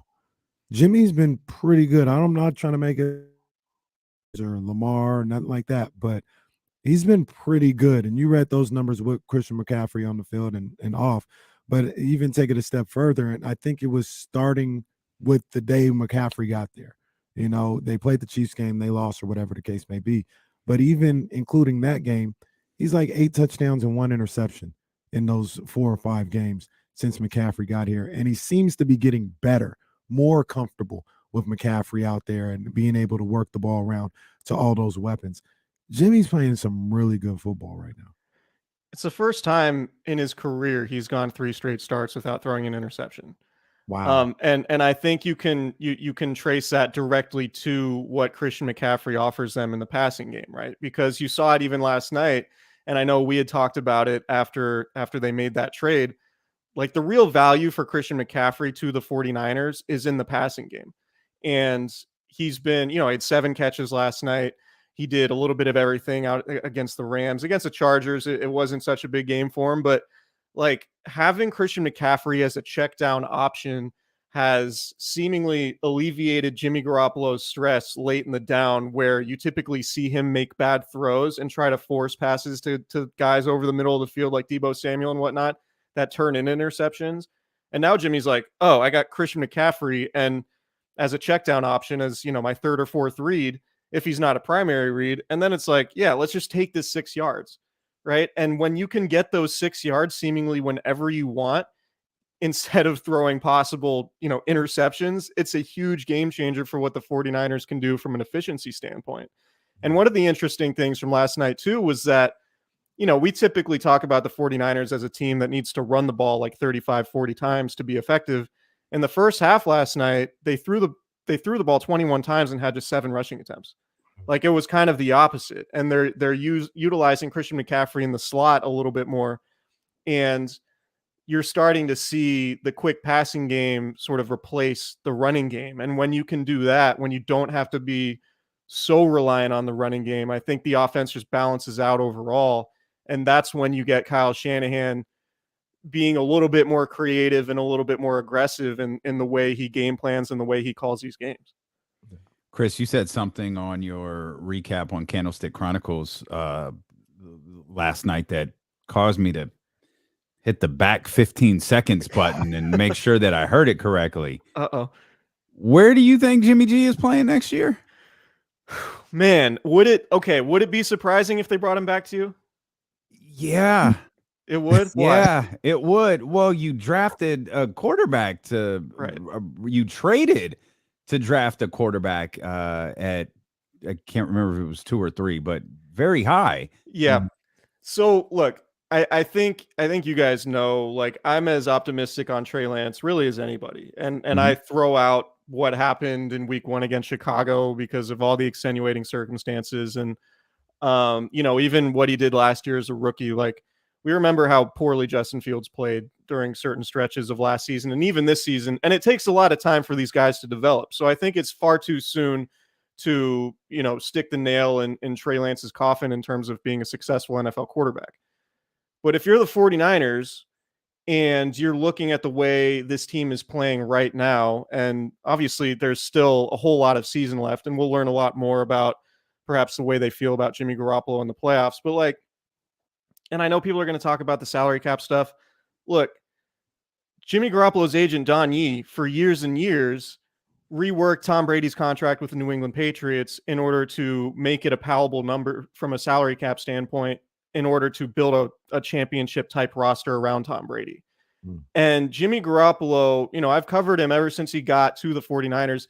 He's never felt like a guy to me. And this was even evident in, the whole off season leading up to this year when he decided to come back, saying things like, you have to know your place in this league. And I'm really a team guy. And he honestly, I get the feeling from Jimmy, like, it's not a platitude and it's not necessarily a cliche. Like, he wants to win and he wants to be where he's comfortable. And if he's just evaluating his options in the offseason, could he get $30 million from, I don't know, like the Colts? And would he want to go there and deal with all that? Or would he want to take 20 and come back and have Christian McCaffrey, Deebo Samuel, Brandon Ayuk, and George Kittle at his disposal in an offense he doesn't have to learn, right? Like, he already knows it.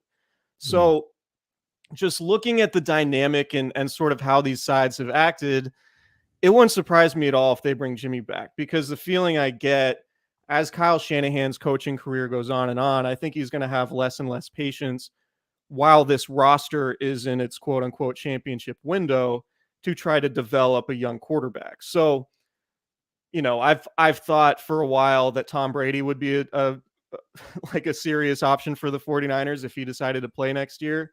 Because I just don't, the feeling I get, and this isn't reporting, this is just speculating on my part, but the feeling I get is they're not going to go into next season with Trey Lance as their only option.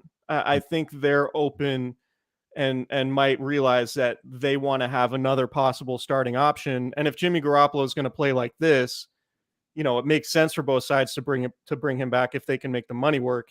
And it would be complicated for sure, but I don't think it's just an open and shut case that Jimmy's out next year. I do think there's a very real possibility that he's back with the 49ers in 2023. That would be a bombshell. That would be a bombshell. And the other thing about that is, this is the way that I've looked at it, right? If they can't win a Super Bowl this year, that's kind of more confirmation of what you felt coming into last year or at the end of last year, and what you felt going into that draft. Is that it's not that Jimmy is a bad quarterback, but there's an element to his game that can't get you over the hump. And that's what you're looking for in Trey Lance. And then the other side of it, this is kind of just fan can you care away, I guess, is if they did win a Super Bowl, thank you. Job's done. It's completed. You gave me the 6th Super Bowl that I've been looking for the last 20 years. You can go on and get $140 million somewhere, and we'll try and develop the kid. The pressure is off. We won the Super Bowl. Now, I know NFL teams don't think like that. They may say, hey, we won a Super Bowl with them. Let's try and win another one with them. But that's why I find in both situations, win or lose, like, man, I see him moving on both ways.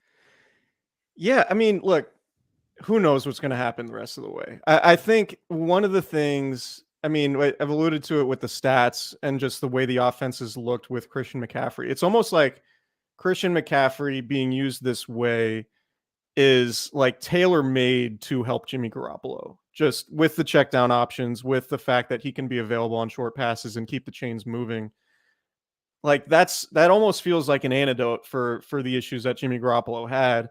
And you're starting to see Jimmy Garoppolo make plays outside the structure of the offense, which had always been a weak point of his. Like the second reaction plays when his first or second read isn't there, when he has to, when he has to operate on the fly, he's been a lot better. You saw it with that Ray McLeod throw against the Chargers, and you saw it with the George Kittle touchdown pass last night against Arizona. Mm-hmm. It's like, oh, okay, so Jimmy Garoppolo is starting to make plays outside the structure of the offense again, which we hadn't really seen, frankly, since 2017 before his knee injury.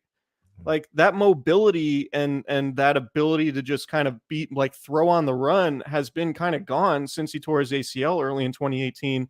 And the fact that this is coming back and you see how Christian McCaffrey is being used, it just seems like, man, maybe they can win with Jimmy Garoppolo. Like, with Christian McCaffrey and the offense operating this form, to me, I feel more confident that the 49ers could be better in those fourth quarter situations in big games because they do have a chain mover in Christian McCaffrey, which is a big element that they didn't have in the Super Bowl against the Chiefs and in the NFC Championship game against the Rams in particular. You're listening to D'Lo and KC on KIFM West Sacramento 98.5 FM, KRXQ HD2 Sacramento, ESPN 1320, driven by Lasher's Elk Grove Dodge, always live on the free Odyssey app, live on Twitch and YouTube as well, youtube.com/ESPN 1320. If you're watching, hit the thumbs up, hit the subscribe buttons as well. If you want to catch up on the show, YouTube is a great spot to do it, as is the Odyssey app. This version that we saw last night of Jimmy Garoppolo, you talked about Nick Wagner. Nick was 49ers Stats Inc. last night, just tweeting stat after stat, and a lot of them surrounded Jimmy Garoppolo, and the one about in the last 14 starts without an interception, 14-0. Like, I mean, the numbers, it feels like the version that we saw of Jimmy Garoppolo last night is the difference. And maybe this is what you were talking about at the start of this conversation. It's the difference between, this is a good team, it's a playoff team, it's a contender, and no, this is a Super Bowl contender. Yeah, like a real Super Bowl contender. If he's not turning the ball over, it just completely changes everything, right? Because that has always been the thing with Jimmy, is that, yeah, he can be efficient and, you can run an offense effectively, but really what's killed the 49ers have been turnovers. And it's just, they're a handful of plays a game where it's like, oh, bad Jimmy, like bad throw. The Tennessee game last year, he had a bad interception. The game at Seattle last year, he had a bad interception. He struggled in the early half of the season when they started 3-5, right? The 49ers in the playoffs basically won in spite of their quarterback play in Dallas and in Green Bay. Like, I think we can look at it objectively and say that's a fact. Like, they won despite Jimmy Garoppolo. But the way Jimmy Garoppolo is playing now, with how efficient he is, on top of the fact he's not turning the ball over, on top of the fact he's making plays on the move and somewhat outside the structure of the offense, to me, it just looks completely different. And so I do think, again, Christian McCaffrey being able to get, 6 yards on check down plays basically whenever you want is just a huge game changer, because it just alleviates Jimmy Garoppolo from having to be in a lot of those situations that lead to those mistakes. And I think we're seeing it in the efficiency now, and it opens up everything for everybody else, because Kyle Shanahan can spread the ball out a little bit more. Like, it doesn't feel like, one issue I've had with Kyle Shanahan in terms of his offensive philosophy or play calling or whatever you want to call it is, like, it feels like one guy is a focus of the passing game each week in any given game plan. But now, like, you're starting to spread it out a little bit more, because you do have more options and you do have that outlet that release valve in Christian McCaffrey. And I just think it gives the 49ers a completely different dynamic offensively in the passing game. Yeah, I agree. Chris, I'm like, we like to plan ahead, and I want to make sure, my life is in order and everything's good. And I was just planning ahead, and I was like, I got a busy, 5-6 months or so, because I guess I got a couple of parades I need to go to. I'm going to the Niners Super Bowl parade, and it looks like I'm going to be on a float somewhere here in downtown Sacramento on J Street somewhere, because the Kings, they're not losing no more. And me and the guy that bet $25,000 on them to win the NBA championship, we're going to be somewhere on J Street just taking shots after the Kings win the NBA Finals. That sounds about right? And can we acknowledge the Chris Biderman effect? Was this happening before Chris Biderman was named the Sacramento Kings beat writer? It wasn't. Right. Like so the Kings haven't lost a game since we've kind of reshuffled our sports department. There it is. Oh, come on, man. Subscribe to the B Biderman if you don't. Like if you're really superstitious, I think the B deserves all the credit for this. Hey, I just want to thank Chris Biderman. Come on, man. No, they're good. Like the thing is with sports, and like when you cover teams as you're close and you're there every day, it's super easy to read into players' quotes and everybody talking about how happy they are and how everybody's bought in. And I've been, I covered the 49ers for a long time.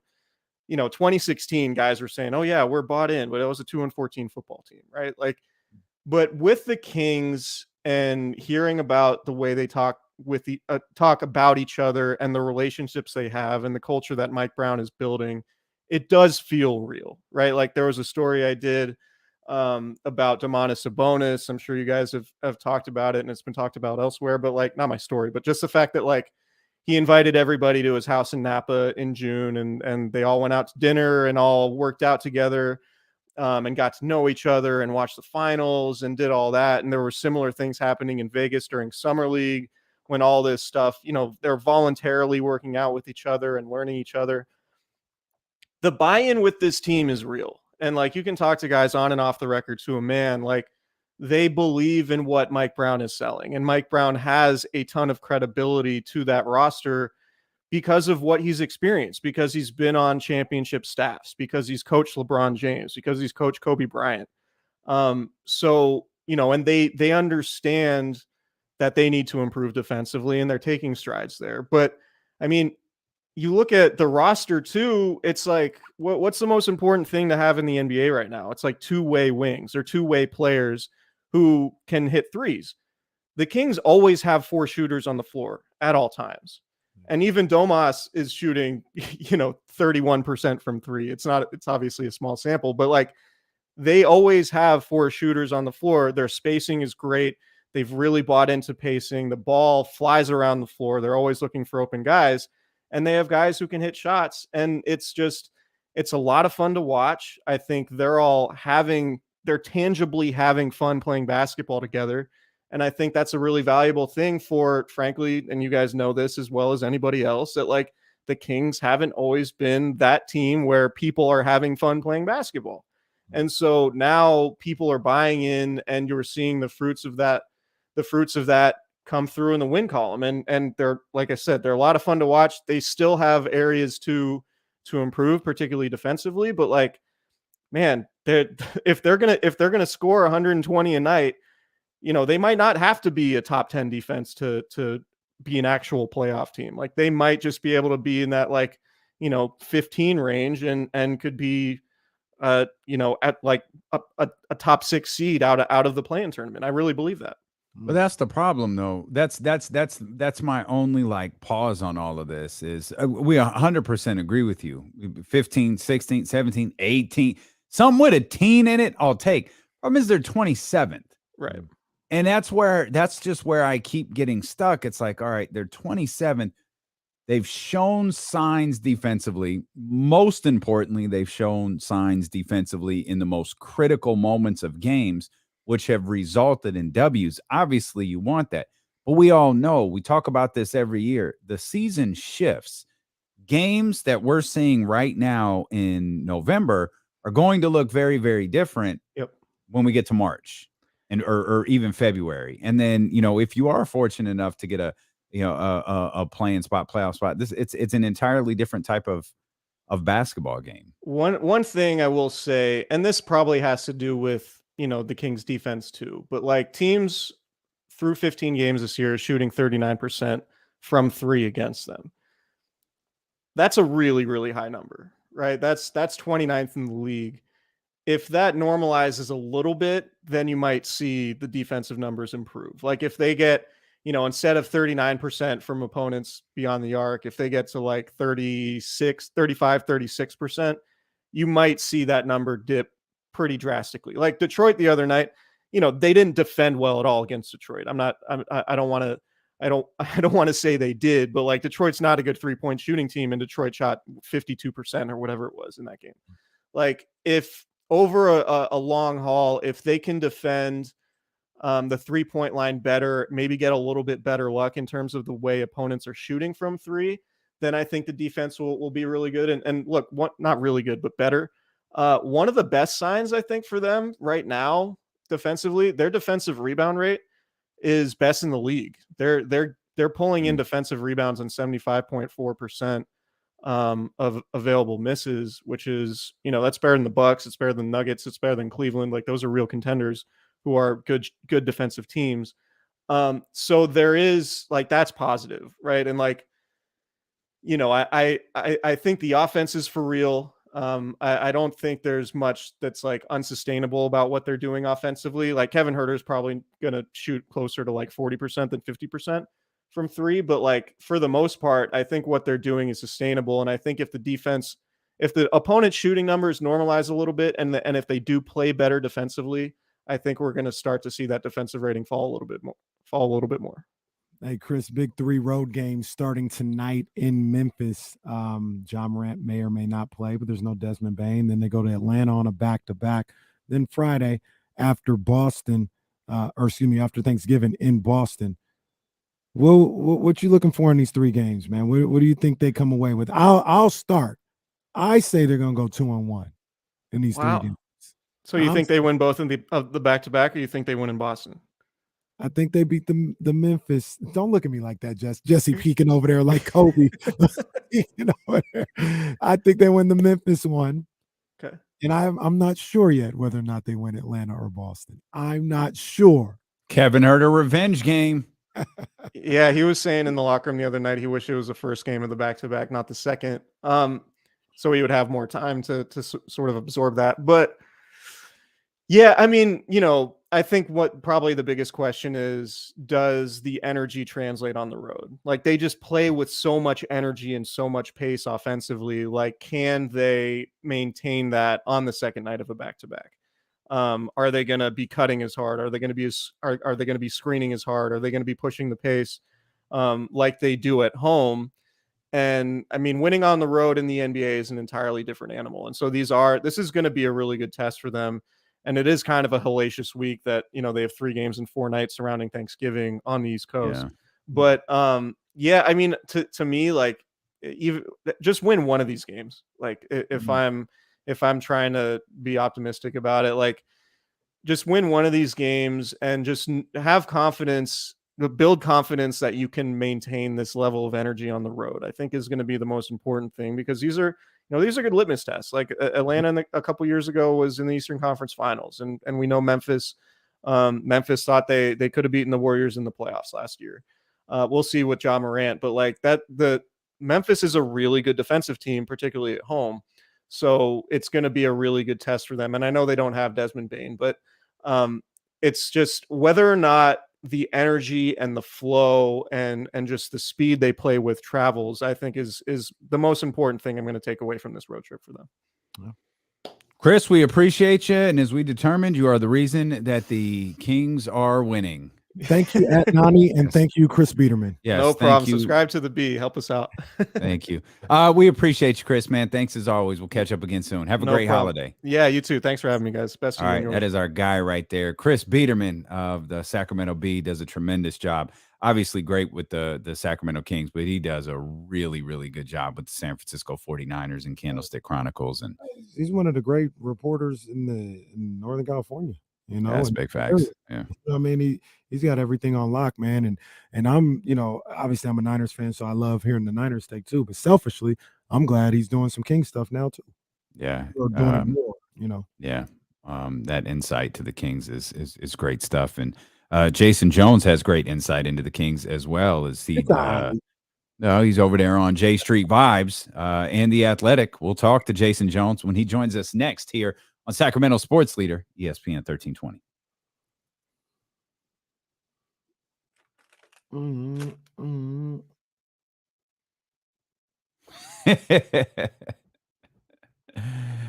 That's funny. That picture you sent in the thread is funny.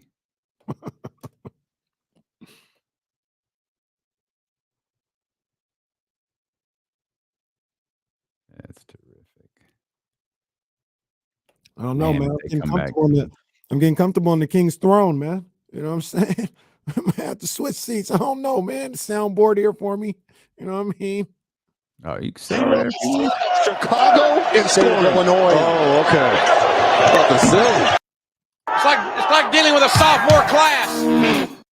You got like a premium peacock.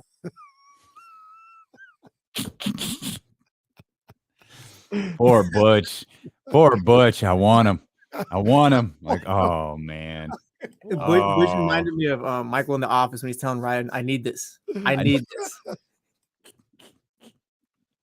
As he's grabbing him. Butch kept saying it so much. I was like, Butch, you gotta stop, buddy. Because they're gonna clip this and we're gonna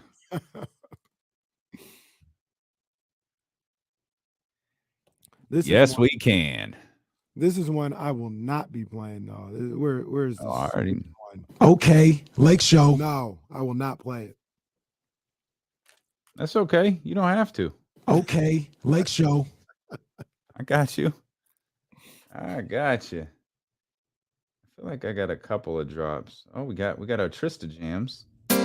Hey. You know what it is. Performing live January 7th at the Super Strikers. Let's go, baby. Halftime show. At halftime. I forgot her man's name, Trista, and I forgot what homeboy's name was. Was it Lil Zane? I don't know. I don't remember. It wasn't Lil Zane. Damn it, pal.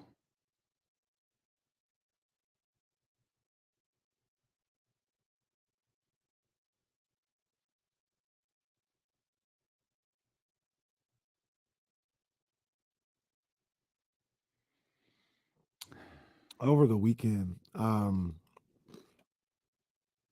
on, let me finish this. I have no reason why, but I really want to get glass coffee mugs. I don't have glass coffee mugs. Glass coffee mugs. My sister has them, and I think they look neat, like those. Fancy. Oh yeah, that does look nice. I don't think I'd ever seen that. Yeah, my sister has them. I really like them. Over the weekend, me and Jazz and Auntie Candy, we went down memory lane and we're just YouTubing all these 90s R&B videos. Oh man. These people were funny. Yeah. These people were funny. There was nothing specifically that stood out, but just the structure of music videos and overacting by the artist. Cisco was a wild boy in all these Drew Hill videos. Man. Cisco in the Maya It's All About Me video. Oh my gosh. Oh man. Yeah.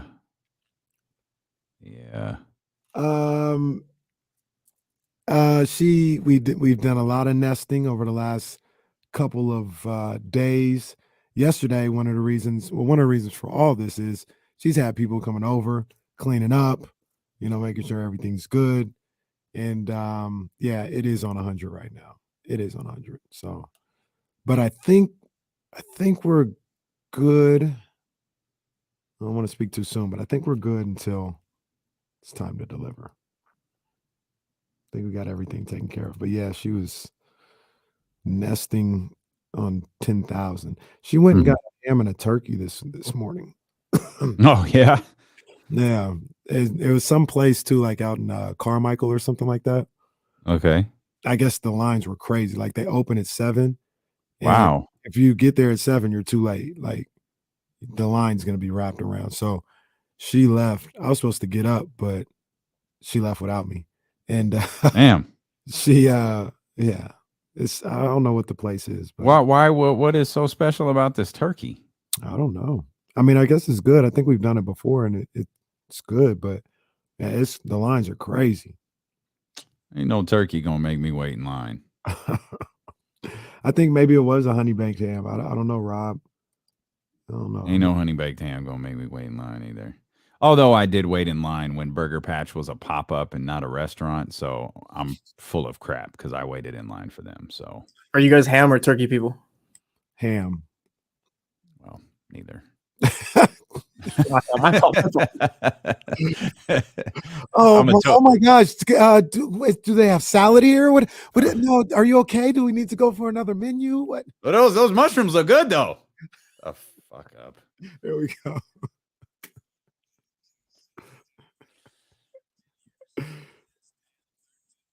That is hilarious when we hear about how they acted at Morton's when they found out you were vegan. Which I never mentioned it. Never said a word about the way I eat. Never said nothing. I just think they found my orders strange. And finally, I think someone caught on and, oh, they got mushrooms. You know, they get vegetables look really good. Like, will you shut up? The best part is them checking in like every 10 minutes or whatever. Do you like it? Is it good, Damien? Yeah, like I'm 6. Like, guys, this is good. Why don't you shut up and leave me alone? Eat your stupid ass prime rib. That steak I had was delicious. That looked great. Yeah, it looked great. I don't know when I'm going back to Morton's. I'm sure you'll invite me when you do, though.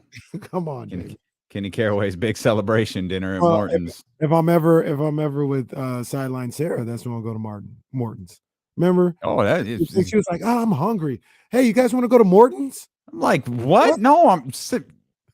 First of all, Sarah, it's Tuesday. I'm going home. Now you're talking about going to Morton's, but I thought we were going to Taco Bell around the corner. No, you want to go to Morton's? Sarah wonders why we don't hang out. Like, this is why. Like, you propose going to Morton's on a random Tuesday. Our bank accounts aren't the same, Sarah. You roll different. God. It's crazy. I think our friends are a little different too, based on your Instagram page. So I just got to fall back.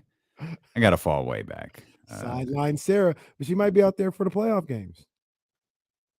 I hope she is. Yeah, she did a great job on Saturday at the Causeway. She really did. I said it yesterday. I think that's not her ceiling. I don't want to put her in a box, but I think that's in her future on a high level. Yeah. Like we're gonna see her like Pac-12 Network, then ESPN, then maybe Fox, CBS. Like I think that's a good look for her. I think Sarah would be a really good host. Yeah, like because she so much of the news, not even so much of it, like almost all of it, except when they invite our asses on, is off the prompter. Like when she freestyle, when she just gets the opportunity to flow and kind of ride with us, she's so good. Yeah. I feel like she does that on Friday with high school football. Yeah, because she doesn't have. Yeah, they don't have time to prompt the whole thing. Right. As we welcome in the star of J Street Vibes, of course. Well, this just in. It looks like ARC, American River College, just defeated Cal Berkeley 54-44. Why do you do that to that man? The man's hurting enough. That's what we're doing today. I like Cal too. Shout out to Ed Gray. That was my guy. You know what I mean? I have love for Ed Gray. I just don't know what's going on in Berkeley. That's what we're doing. I mean, really? That was uncalled for. I mean, it's bad enough. It's bad enough that we have to probably drop down a level or something to win a game or two. But I mean, what's the next level to drop down? I don't know. I have no idea. 24-hour fitness. It's Cal versus 24-hour fitness. I mean, the coach keeps saying we got some guys who are injured, but I'm like, no, I don't want to hear that. You just got beat.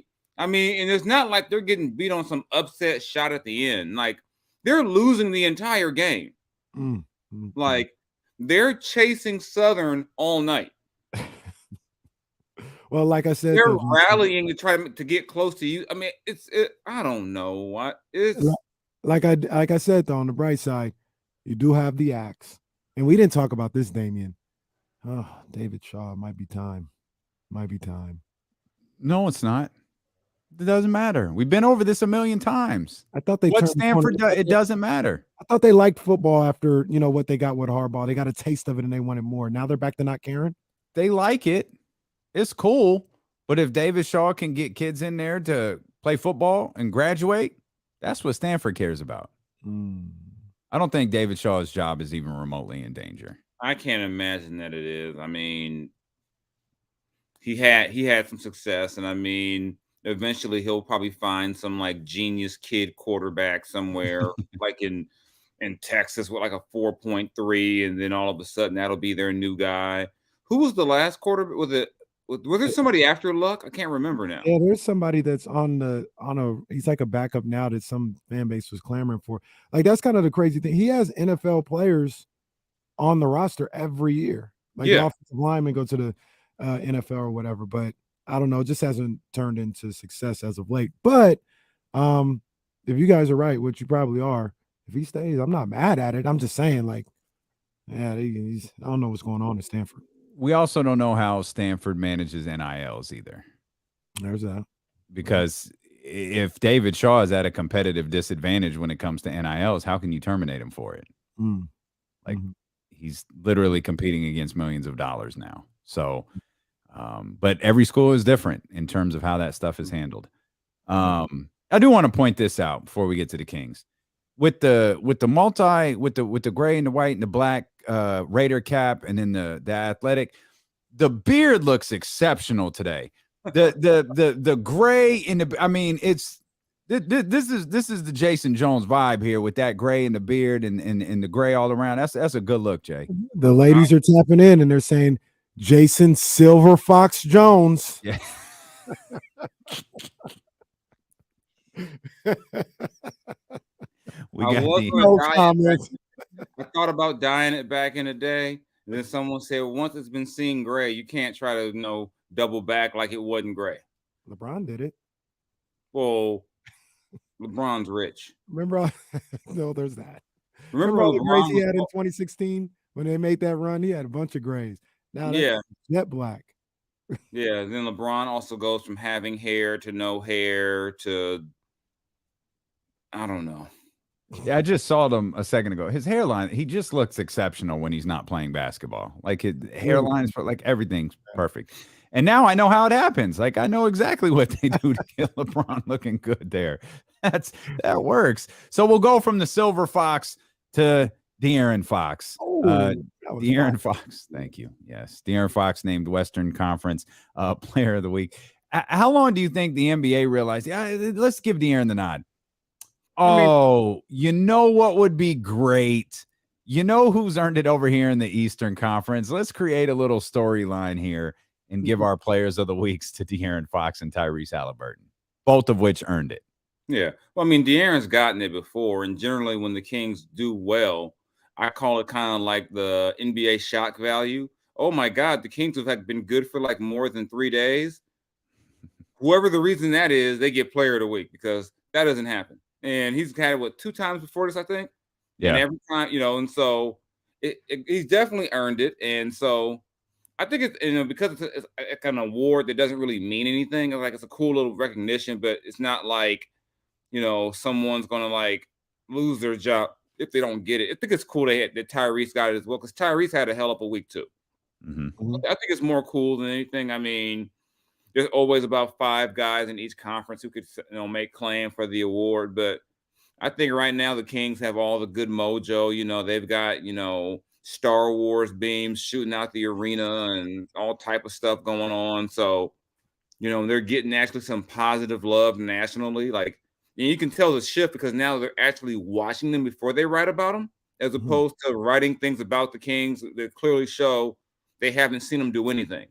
Yeah. You know, like writing about random guys being the sixth man who don't play. Oh, you know, a lot of the kind of the bad coverage they've gotten nationally. Now people are actually watching them. So right now the Kings got all the mojo. Can't argue with that. Yeah. What do you? I don't know if you got a chance to hear it, but our guy Eddie Gonzalez and Kevin Durant on their latest episode of the Etceteras, KD kind of went into a bit of a diatribe about how difficult it is to play against this Kings team right now when you have De'Aaron Fox doing what he's doing and the way Kevin Huerter's shooting, and they've got shooting everywhere. Do you think that this is? And we talked about it a little bit on our pod, but do you think this is sustainable? Do they have they somehow come together with the coaching staff and the roster, a team that can be a top 3 offense all year long? Oh, they're going to score all year. I mean, I don't think they're going to score. They're going to score. The main thing is going to be, are they going to get stops? But they're going to score. I mean, I don't see many nights where they're scoring like 98 points. I don't see a lot of. I mean, they play too fast. First off, as long as they're getting up and down, they're going to get so many shots up. They're going to get some points on the board. So I think that part is sustainable because they got too many guys who can score. I mean, if you can go, if you can go all the way down to Terrence Davis, know that he can have a big night. Monk can have a night. Huerter can have a night. Sabonis can have. They got too many guys who can, and even like on a kind of general like okay night, Harrison's good for 18, 20. Keegan can probably get you 18 other nights. That isn't even getting into De'Aaron, who's probably good for 25 to 30 every night. So they're going to score. I think that's not even a question. They definitely will be scoring a lot of points all season. Jay, because you've talked about this before, why do you think the offense is flowing? So, because we see them moving faster also. And I'm trying not to use the word pace. So I'm just going to say that they're moving faster. We've even seen on inbound plays, guys inbounding the ball, talking to the referee, give me the ball, and then them inbounding real quick and get up the floor. You have told us before that this isn't the first time this edict has been out there. They've been told to push before, but didn't necessarily do it. Why are they so responsive this year? I think it's two things. One, De'Aaron is demanding it. I mean, there were times in the past where if guys weren't running, De'Aaron didn't run. And there were times where the coaches would say, we don't care if they don't go. You have to go. Make them go with you. And I think as a younger player, he wasn't as forceful with doing that. I mean, there would be times where, I remember when he had the big fro, I'd always say, they're playing well if I see that fro going backwards. That means he's pushing, and there was often too many times where he just wasn't pushing it. But now I think that's one of it. De'Aaron's so assertive right now and aggressive. And secondly, you put more guys around him who would run. I mean, if you go back, in the last few years, they've had guys around him who just couldn't. They either wouldn't or couldn't really fit in with that. They may have wanted to run. I mean, but you didn't have 7, 8, 9 guys willing to do it. You may have had 3 or 4 who you said, okay, they're committed to getting up and down the court. I think in the combination of that, and also just the fact they have the shooting. So when those guys, like when a Kevin Huerter and a Malik Monk fan out on a break, you've got to respect where they're at. They can also get to the basket. TD can get to the rim. I mean, you've got so much shooting that even when De'Aaron takes off, if those guys all stop at the 3-point line, you've got to respect that. So I think it's a combination that you got to give De'Aaron a lot of credit for what he's playing and pushing this tempo, because this team really starts and stops with De'Aaron. If De'Aaron's not doing that, consistently, you can't do it. And I think he's, coming in a little lighter this year helps him. He didn't come, the 200-pound or so De'Aaron was not the move, so he looks good. He's playing, he's playing fast, and the guys around him have bought into playing fast with him. Yeah. One of the guys that supports that as you break all that down, Jason, is I think about Domantas Sabonis. And one of the things that maybe been a deterrent for De'Aaron Fox in the past was the fact that if we want to play fast, I got to be the one to do it all the time. There's nobody else that could get the ball and get up the court. Maybe I could fill the lane. And now you got a guy in Domantas Sabonis who there's not even an outlet pass. He gets the rebound and he sees a lane. He might take off and run things and get things going. And that is something that another thing that takes a little bit of a burden off of De'Aaron. Sabonis going up and down the floor the way he does and initiating the fast break himself. That's got to be something that just really opens this offense up even more, when sometimes you don't even have to make an outlet pass. The guy who gets the rebound is willing to push it up just as much. Yeah, and I think that's the thing too people don't realize about De'Aaron is that De'Aaron is not a I have to have the ball type of guy. Like, if I don't have the ball every second, there's a problem. De'Aaron wants to get out and fill in the lane too. So if you got somebody else willing to get the ball and push for him, I mean, as fast as De'Aaron is with the ball, who's going to keep up with De'Aaron on the wing if he takes off? Nobody. And that opens up even more things for them. So yeah, I think you got, not just Sabonis too. I think Malik can push. I think TD will push. I mean, if Davion's in, he'll push. If, I think you got a number of guys, and also probably we're not mentioning too is the rebounding. That might be the biggest thing where Sabonis has helped them. I mean, they've been such a bad rebounding team, especially in those post-DeMarcus years. They haven't had a guy who could even get you 10 boards consistently a night. Yeah. Probably the highest they had, maybe even 8 a game. But now you got a guy who can get you 15, 18 some nights. So when you do get misses, you're not, you can try to control things and push. You probably need to force more misses. But, I mean, all those things create a situation where they can keep this offense going. And if they get better defensively, they'll be even more potent on offense. Right. Feels like this is a sneaky big game for Domantas Sabonis because, as we were talking about earlier in the week, Sabonis is a really, really strong dude. And if there's any guy in the league he's not stronger than, it's the guy he's going against tonight. Man. Like Steven Adams is a house. And this is like this to me, this is we talk about test. This is a night for Sabonis to get out there and get physical with a dude who's actually stronger than him.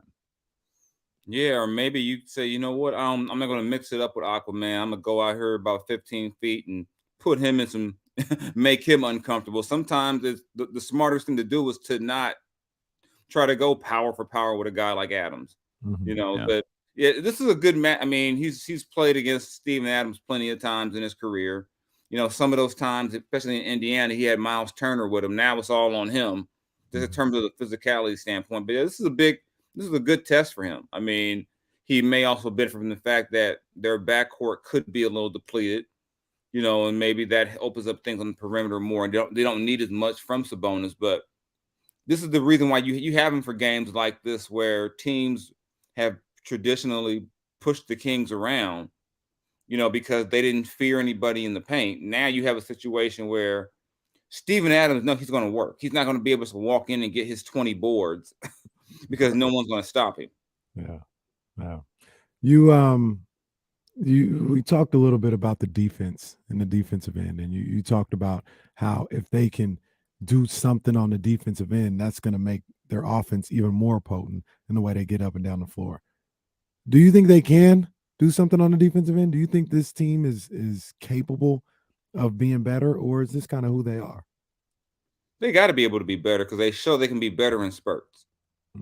They show they have the capability to do it. I mean, I think it was Elston Turner who told me years ago, the same skills you need to be a great offensive player are the same on defense. Instincts, intelligence, quick feet, lateral quickness, all those things apply on defense. A lot of times it comes down to knowing your assignment and the effort. And like I said, they're not going to be, a 1990s Knicks team and just beat people up. That's not who they are. But they can't be 28th, 29th, 30th in every defensive category and expect us to win at a high level over the course of the year. I mean, it's good right now, but eventually you can't be 29th or 28th or 30th in field goal percentage allowed, 3-point percentage allowed, most points in the paint allowed. You can't have all of those and then expect to, say win 45, 50 games. Because even if you do, and you say you do get to the postseason, teams like that get swept.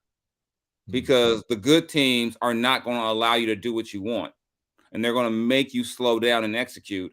And I think when you defend the way the Kings have defended most of this year, if the game does slow down, they're going to have a problem. If you're giving, because what we've seen is that bad shooting teams look like good shooting teams against them. The Lakers are not a great shooting team. They look like a great shooting team that night. The Pistons are not a good offensive team. Yeah. They look damn good the other night. You can't allow teams like that to hang with you because you're giving them good looks to start the game. I mean, teams are jumping out and getting 65, 70 points in the first half with them, or whatever the case may be. They may fade, but there's going to be a lot of nights where those teams that are bad shooting teams don't fade in the second half. And now you got a problem. You know, you're not going to run into a Detroit team without Cade Cunningham all the time. You know, you're going to find some teams that are veteran teams who are going to say, they're going to let us get these good looks. We're going to beat them because we're getting those good looks. So I think you got to, at some point, it's got to turn not to, you know, number 3 in the league, but getting at least to the top 20.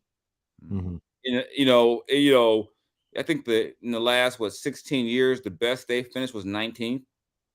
So I mean, even if you're in that range, that and it can happen over the course of the year. Boston turned it around last year. Now they don't have they don't have Marcus Smart and Boston's defenders and whatnot, but they're not going to maybe go from like near the bottom of the top 5, but they can get in the top 20. I think that's enough for them to have a winning record. But for them, I worry about if they go through a week or so where their shots aren't falling. Mm-hmm. Can they turn it up enough defensively and not give up those good looks that other teams are getting against them right now? And, still kind of grind out some games, get some wins. And you know what, though, Damien, real quick, I agree with what you're saying, and I agree with everybody. They gotta play better defense for sure. But we talk about when the game slows down later in the season and possibly in the playoffs if they're able to get there. And you'll be like, hey, game slows down, you're going to have execute in the half court. Okay. They kill in the half court. Like, that's the difference between this team and the last Jaeger year, where the book was real simple. Like, once they figured out, hey, don't let them run, get back on defense, they have nothing for you in the half court. This team, like we said, KD broke it down in that clip. They're surgical in the half court with the open shots they're able to get. And that's why, not saying they shouldn't play defense, not making that argument, but that's what gives the optimism to, if they are able to step up on the defensive end, sky's the limit. You had a great comparison last night when you said like the old Don Nelson teams. Like, if they're able to defend half court, open court, it don't matter. They're getting buckets, and they're going to get buckets. I think for me, when I say execute too in the half court, that also means execute defensively, because you can't be in a situation where if the game does slow down, the other team knows I'm getting exactly what I want, every time down. And we saw Spurs earlier in the year where teams got whatever they wanted, late in games. They tightened it up a little, but I still think that, over the course of the season, you still need to see that continued improvement, because, generally in the NBA, the 28th, 29th, 30th team in defense might be fun to watch, but they don't win a whole lot, and they don't make the playoffs. So I think you still want to work on improving that. But hey, right now they're scoring enough to, make it work. Just so I think even Mike Brown said in the article in The Athletic, game 40, game 50, those legs are a little tired. You're going to have to be able to buckle down and not rely on we'll go get 130, or that beam doesn't get lit a lot. Well, and that's I think that's the other note of the early part of this season, Jay, is the fact that they're not playing defense very well, but they are playing very good defense at the end of games.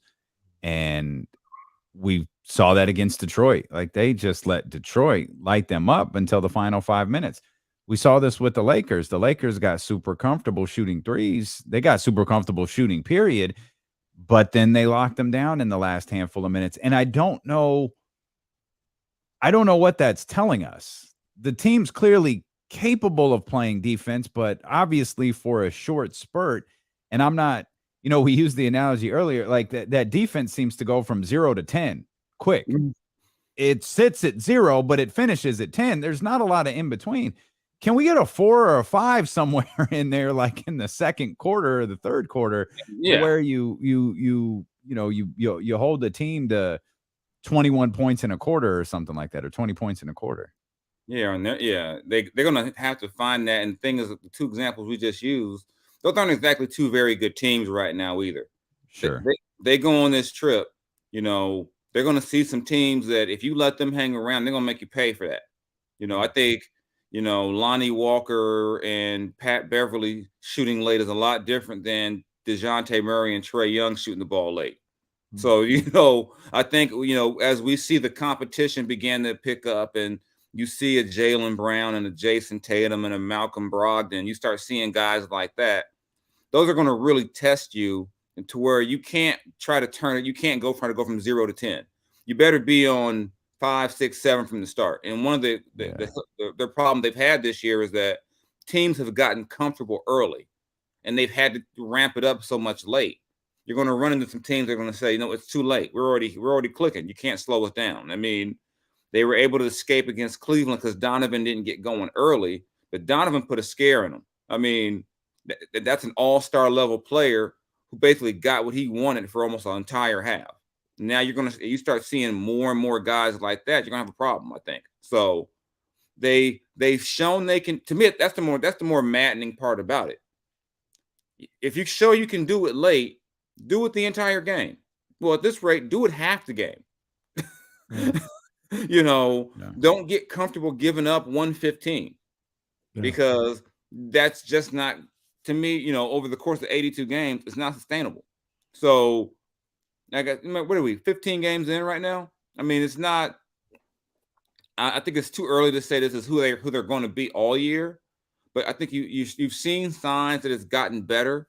You just need to see more of it, more consistency on that end, because like I said, this trip here, and then when you start seeing the Phoenixes more, and you start seeing the, like when you see a Paul George who says, okay, fourth quarter is my time. When you start seeing guys like that more and more and more, that's where it becomes a problem. I mean, they should be more mad that they even let a team without Cade Cunningham get that many points. Yeah. that should be, you won, but you should be mad that how do we let this team without, their best player put up almost 130 on us. But, that, like I said, admittedly, that's nitpicking. But, when you're doing well, you got to do that a little bit because, when you're losing, there's plenty to point out. But when you're winning, you still have to figure out what can you do better to sustain this and to keep going. And I think everyone in the league knows that for them it's defense. Yeah. One of the things that I'm doing a little bit of research here as we're talking about it, that kind of tells the tale of what this Kings team could be on both sides. And I look back to last season and the team that led the league in scoring, I'm just going points per game, not the rating, all this other stuff. I'm going to old school stats, right? But the points per game was the Minnesota Timberwolves. They put up 115.9 points per game last year and were number one team in, offense in the league. They got to the playoffs, right? But one of the things that we saw is what did they blow? They were on defense. They were 24th in points per game in defense. And what do we see in the playoffs? They blew 3 20-point leads.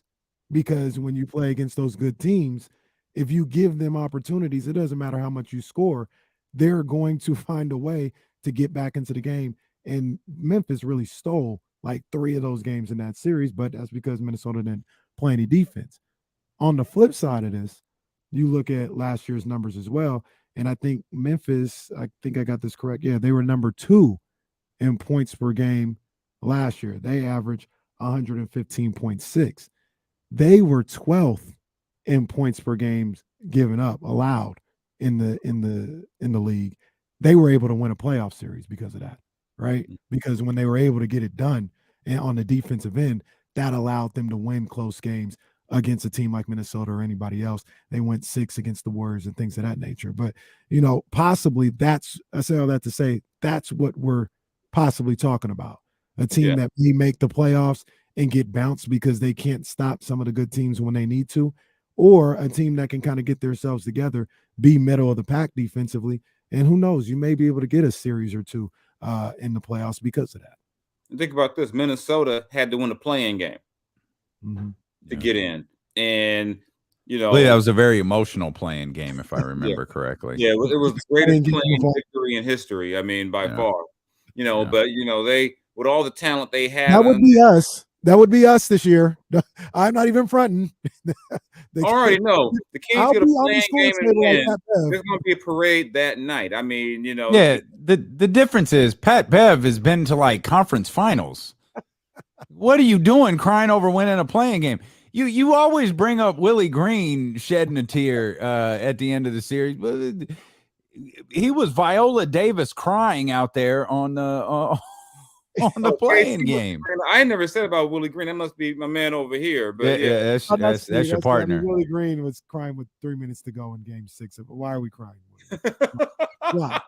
Man, I'm an emotional guy myself. You guys should have seen me this weekend preparing for my daughter. The waterworks are crazy, but 3 minutes to go in the game. Why are we crying, Willie? Why? It's a 4-point game. It was not. Wow. He got Willie Green crying in the middle of during crunch time, like he just gave up. Before, like in like 2 years, the story is going to be Willie Green was crying before Game 4 at the pregame press conference because he knew it was over. Yeah, Pat. Pat Bev put on one of the great emotional. Well, remember they beat the Clippers, so that was one of the great emotional. You got KD in 2008, Pat Bev in 2022 in the playing game. Like in terms of this raw emotion. Yeah, so yeah, I can see, but I don't know if there's a King who would cry. Like, it'd be Kings fans. Yeah, I'm like, I don't see De'Aaron crying about, but yeah, they're all pretty stoic. It's probably poor Gary Gerald. It'd probably be the G-man just sobbing like, oh wow, after 16 years, finally. Yeah. Wow. Yeah, I mean, I will just overcome with emotion. Yeah, there's going to be somebody this yeah, and you're gonna be like, you realize you now got, I don't know, you got Phoenix now. We don't care. This is the greatest day ever. It was all worth it to get to this day, and it's like, okay, yeah. Well, it won't be wrong. Wait, wouldn't it keep giving up? 130 points a game, you'd be, might be 11th. Yeah. Wouldn't it be amazing if it was Keegan Murray, the one who just showed like this just massive flow of emotion at the Kings? I look at him like, why are you crying? You haven't experienced pain. Just snot bubbles coming out of the young man's. I'd be like, what is your issue? You just got here. He'd just be so happy for the city. That would be it. He'd just be so happy. Somebody they trade for at the deadline is just balling out like, hold up, dude, you've been here 2 months. I don't understand what's wrong with you. Because at this point, no one on this team played at Arco, so we can't. I was gonna say that'd be part of the emotional speed. So you don't have an Arco guy anymore. We're getting to the point where a lot of guys in the league didn't play at Arco. Yeah. Fewer. What is this? The 6th year in Golden One? I think so. I think it's 6 years. This is 2016. Yeah. It started in 2016. Yeah. Wow. Yeah, but it'd be somebody random. You'd be like, what, Keegan? What's wrong with you? It'd be so good though. It'd be the first piece of emotion he shows all year. He'd just be, wow, like this is amazing. You look like Olivia Pope out there at center court. Yeah, it's just like Cater runs off the bench and it just breaks down. It's like he does with Tony Allen, because we were in Memphis when Memphis finally clinched the spot years ago. Tony was like on the floor hitting the court, and it'd be like man, Kevin Herter, who's been to a conference finals, is just like stoic, like just getting started, guys. Just getting started. Why are you guys all emotional? We're just getting started. This is nothing. Keegan out there making snow angels in the confetti. Leave Keegan alone, man. Keegan, yeah, man. how did this become the Keegan's going to be the guy? You know, man. It's like he's holding all of this emotion in, and then it's just gonna burst. Be Keegan and Harrison. This can't hold it in. That'd be crazy. Harrison yeah. might shed a tear. Harrison, you know, my little G tier. Because Harrison ain't been to the playoffs since he left Golden State.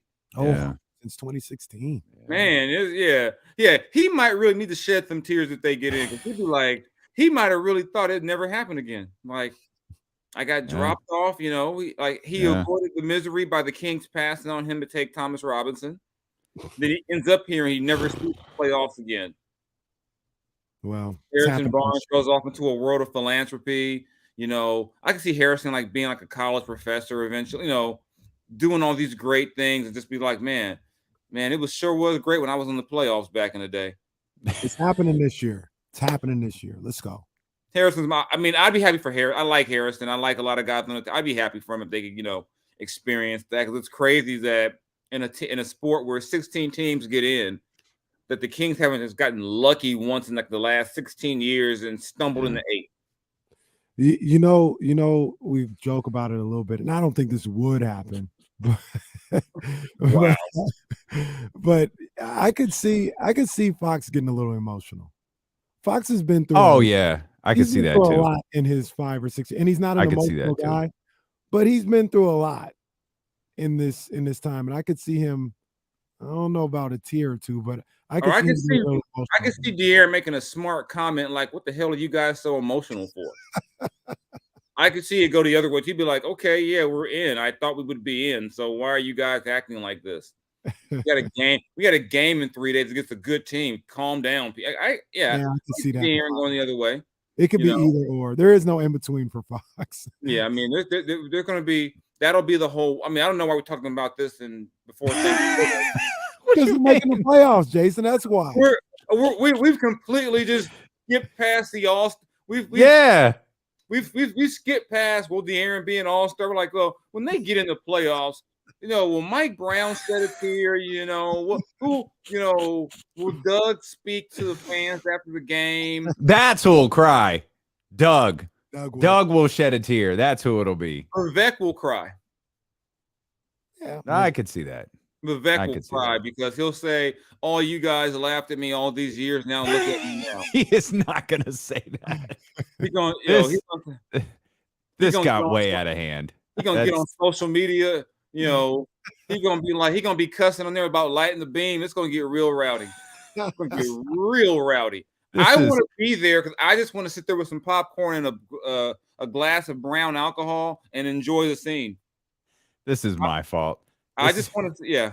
It really is my fault. If you guys can't tell, the lights have dimmed in the studio. Yeah. This because the show's over. The studio is literally turning the lights off on us. We appreciate you so much for being with us. Check out the latest episode of J Street Vibes. Check out all of Jason Jones' work at The Athletic, and we'll see you tomorrow here at noon on Sacramento Sports Leader ESPN 1320. Go Kings! Thanks, Jay. All right, catch y'all later. All right, man. All right. Man, that got out of control quick. Hey, before you guys go, let me show you something here real quick. I literally, I hit the wrong button. I just hit send on the tweet, but the holiday sale has started and that is available. Let's go. 25% off of everything. No code needed. Our new sensational hoodie is available. And it is available in white with the purple outline as well. D-Lo and Casey's on I might want the purple one. I think I would go with the purple. I like both of them. Yeah, they came out. I don't know. They came out pretty dope. Shout out to the dope ones for putting this together pretty quick. Took the old Sacramento font and I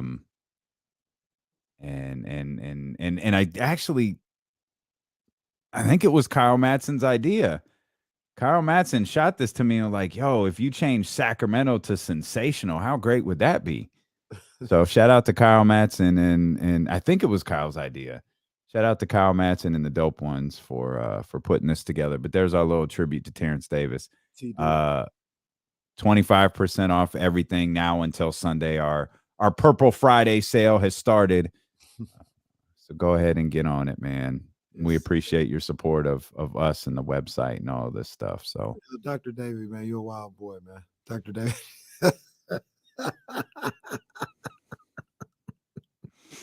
I know that ain't even the message you're talking about. I saw the other one. Another one. Oh yeah, he's got him in there.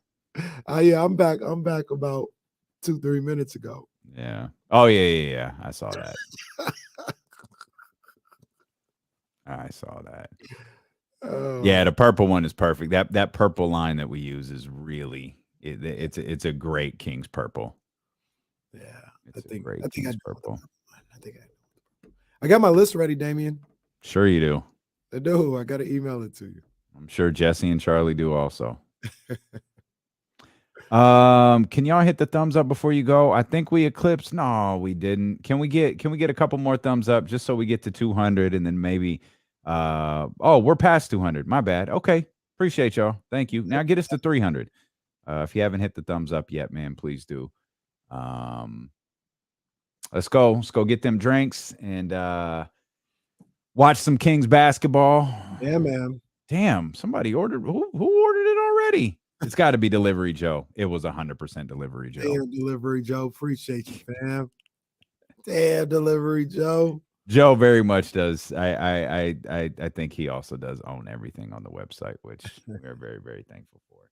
Yes. All right, man. Let's go watch Kings basketball. We'll see you guys on Twitter, man, and we'll see you back here.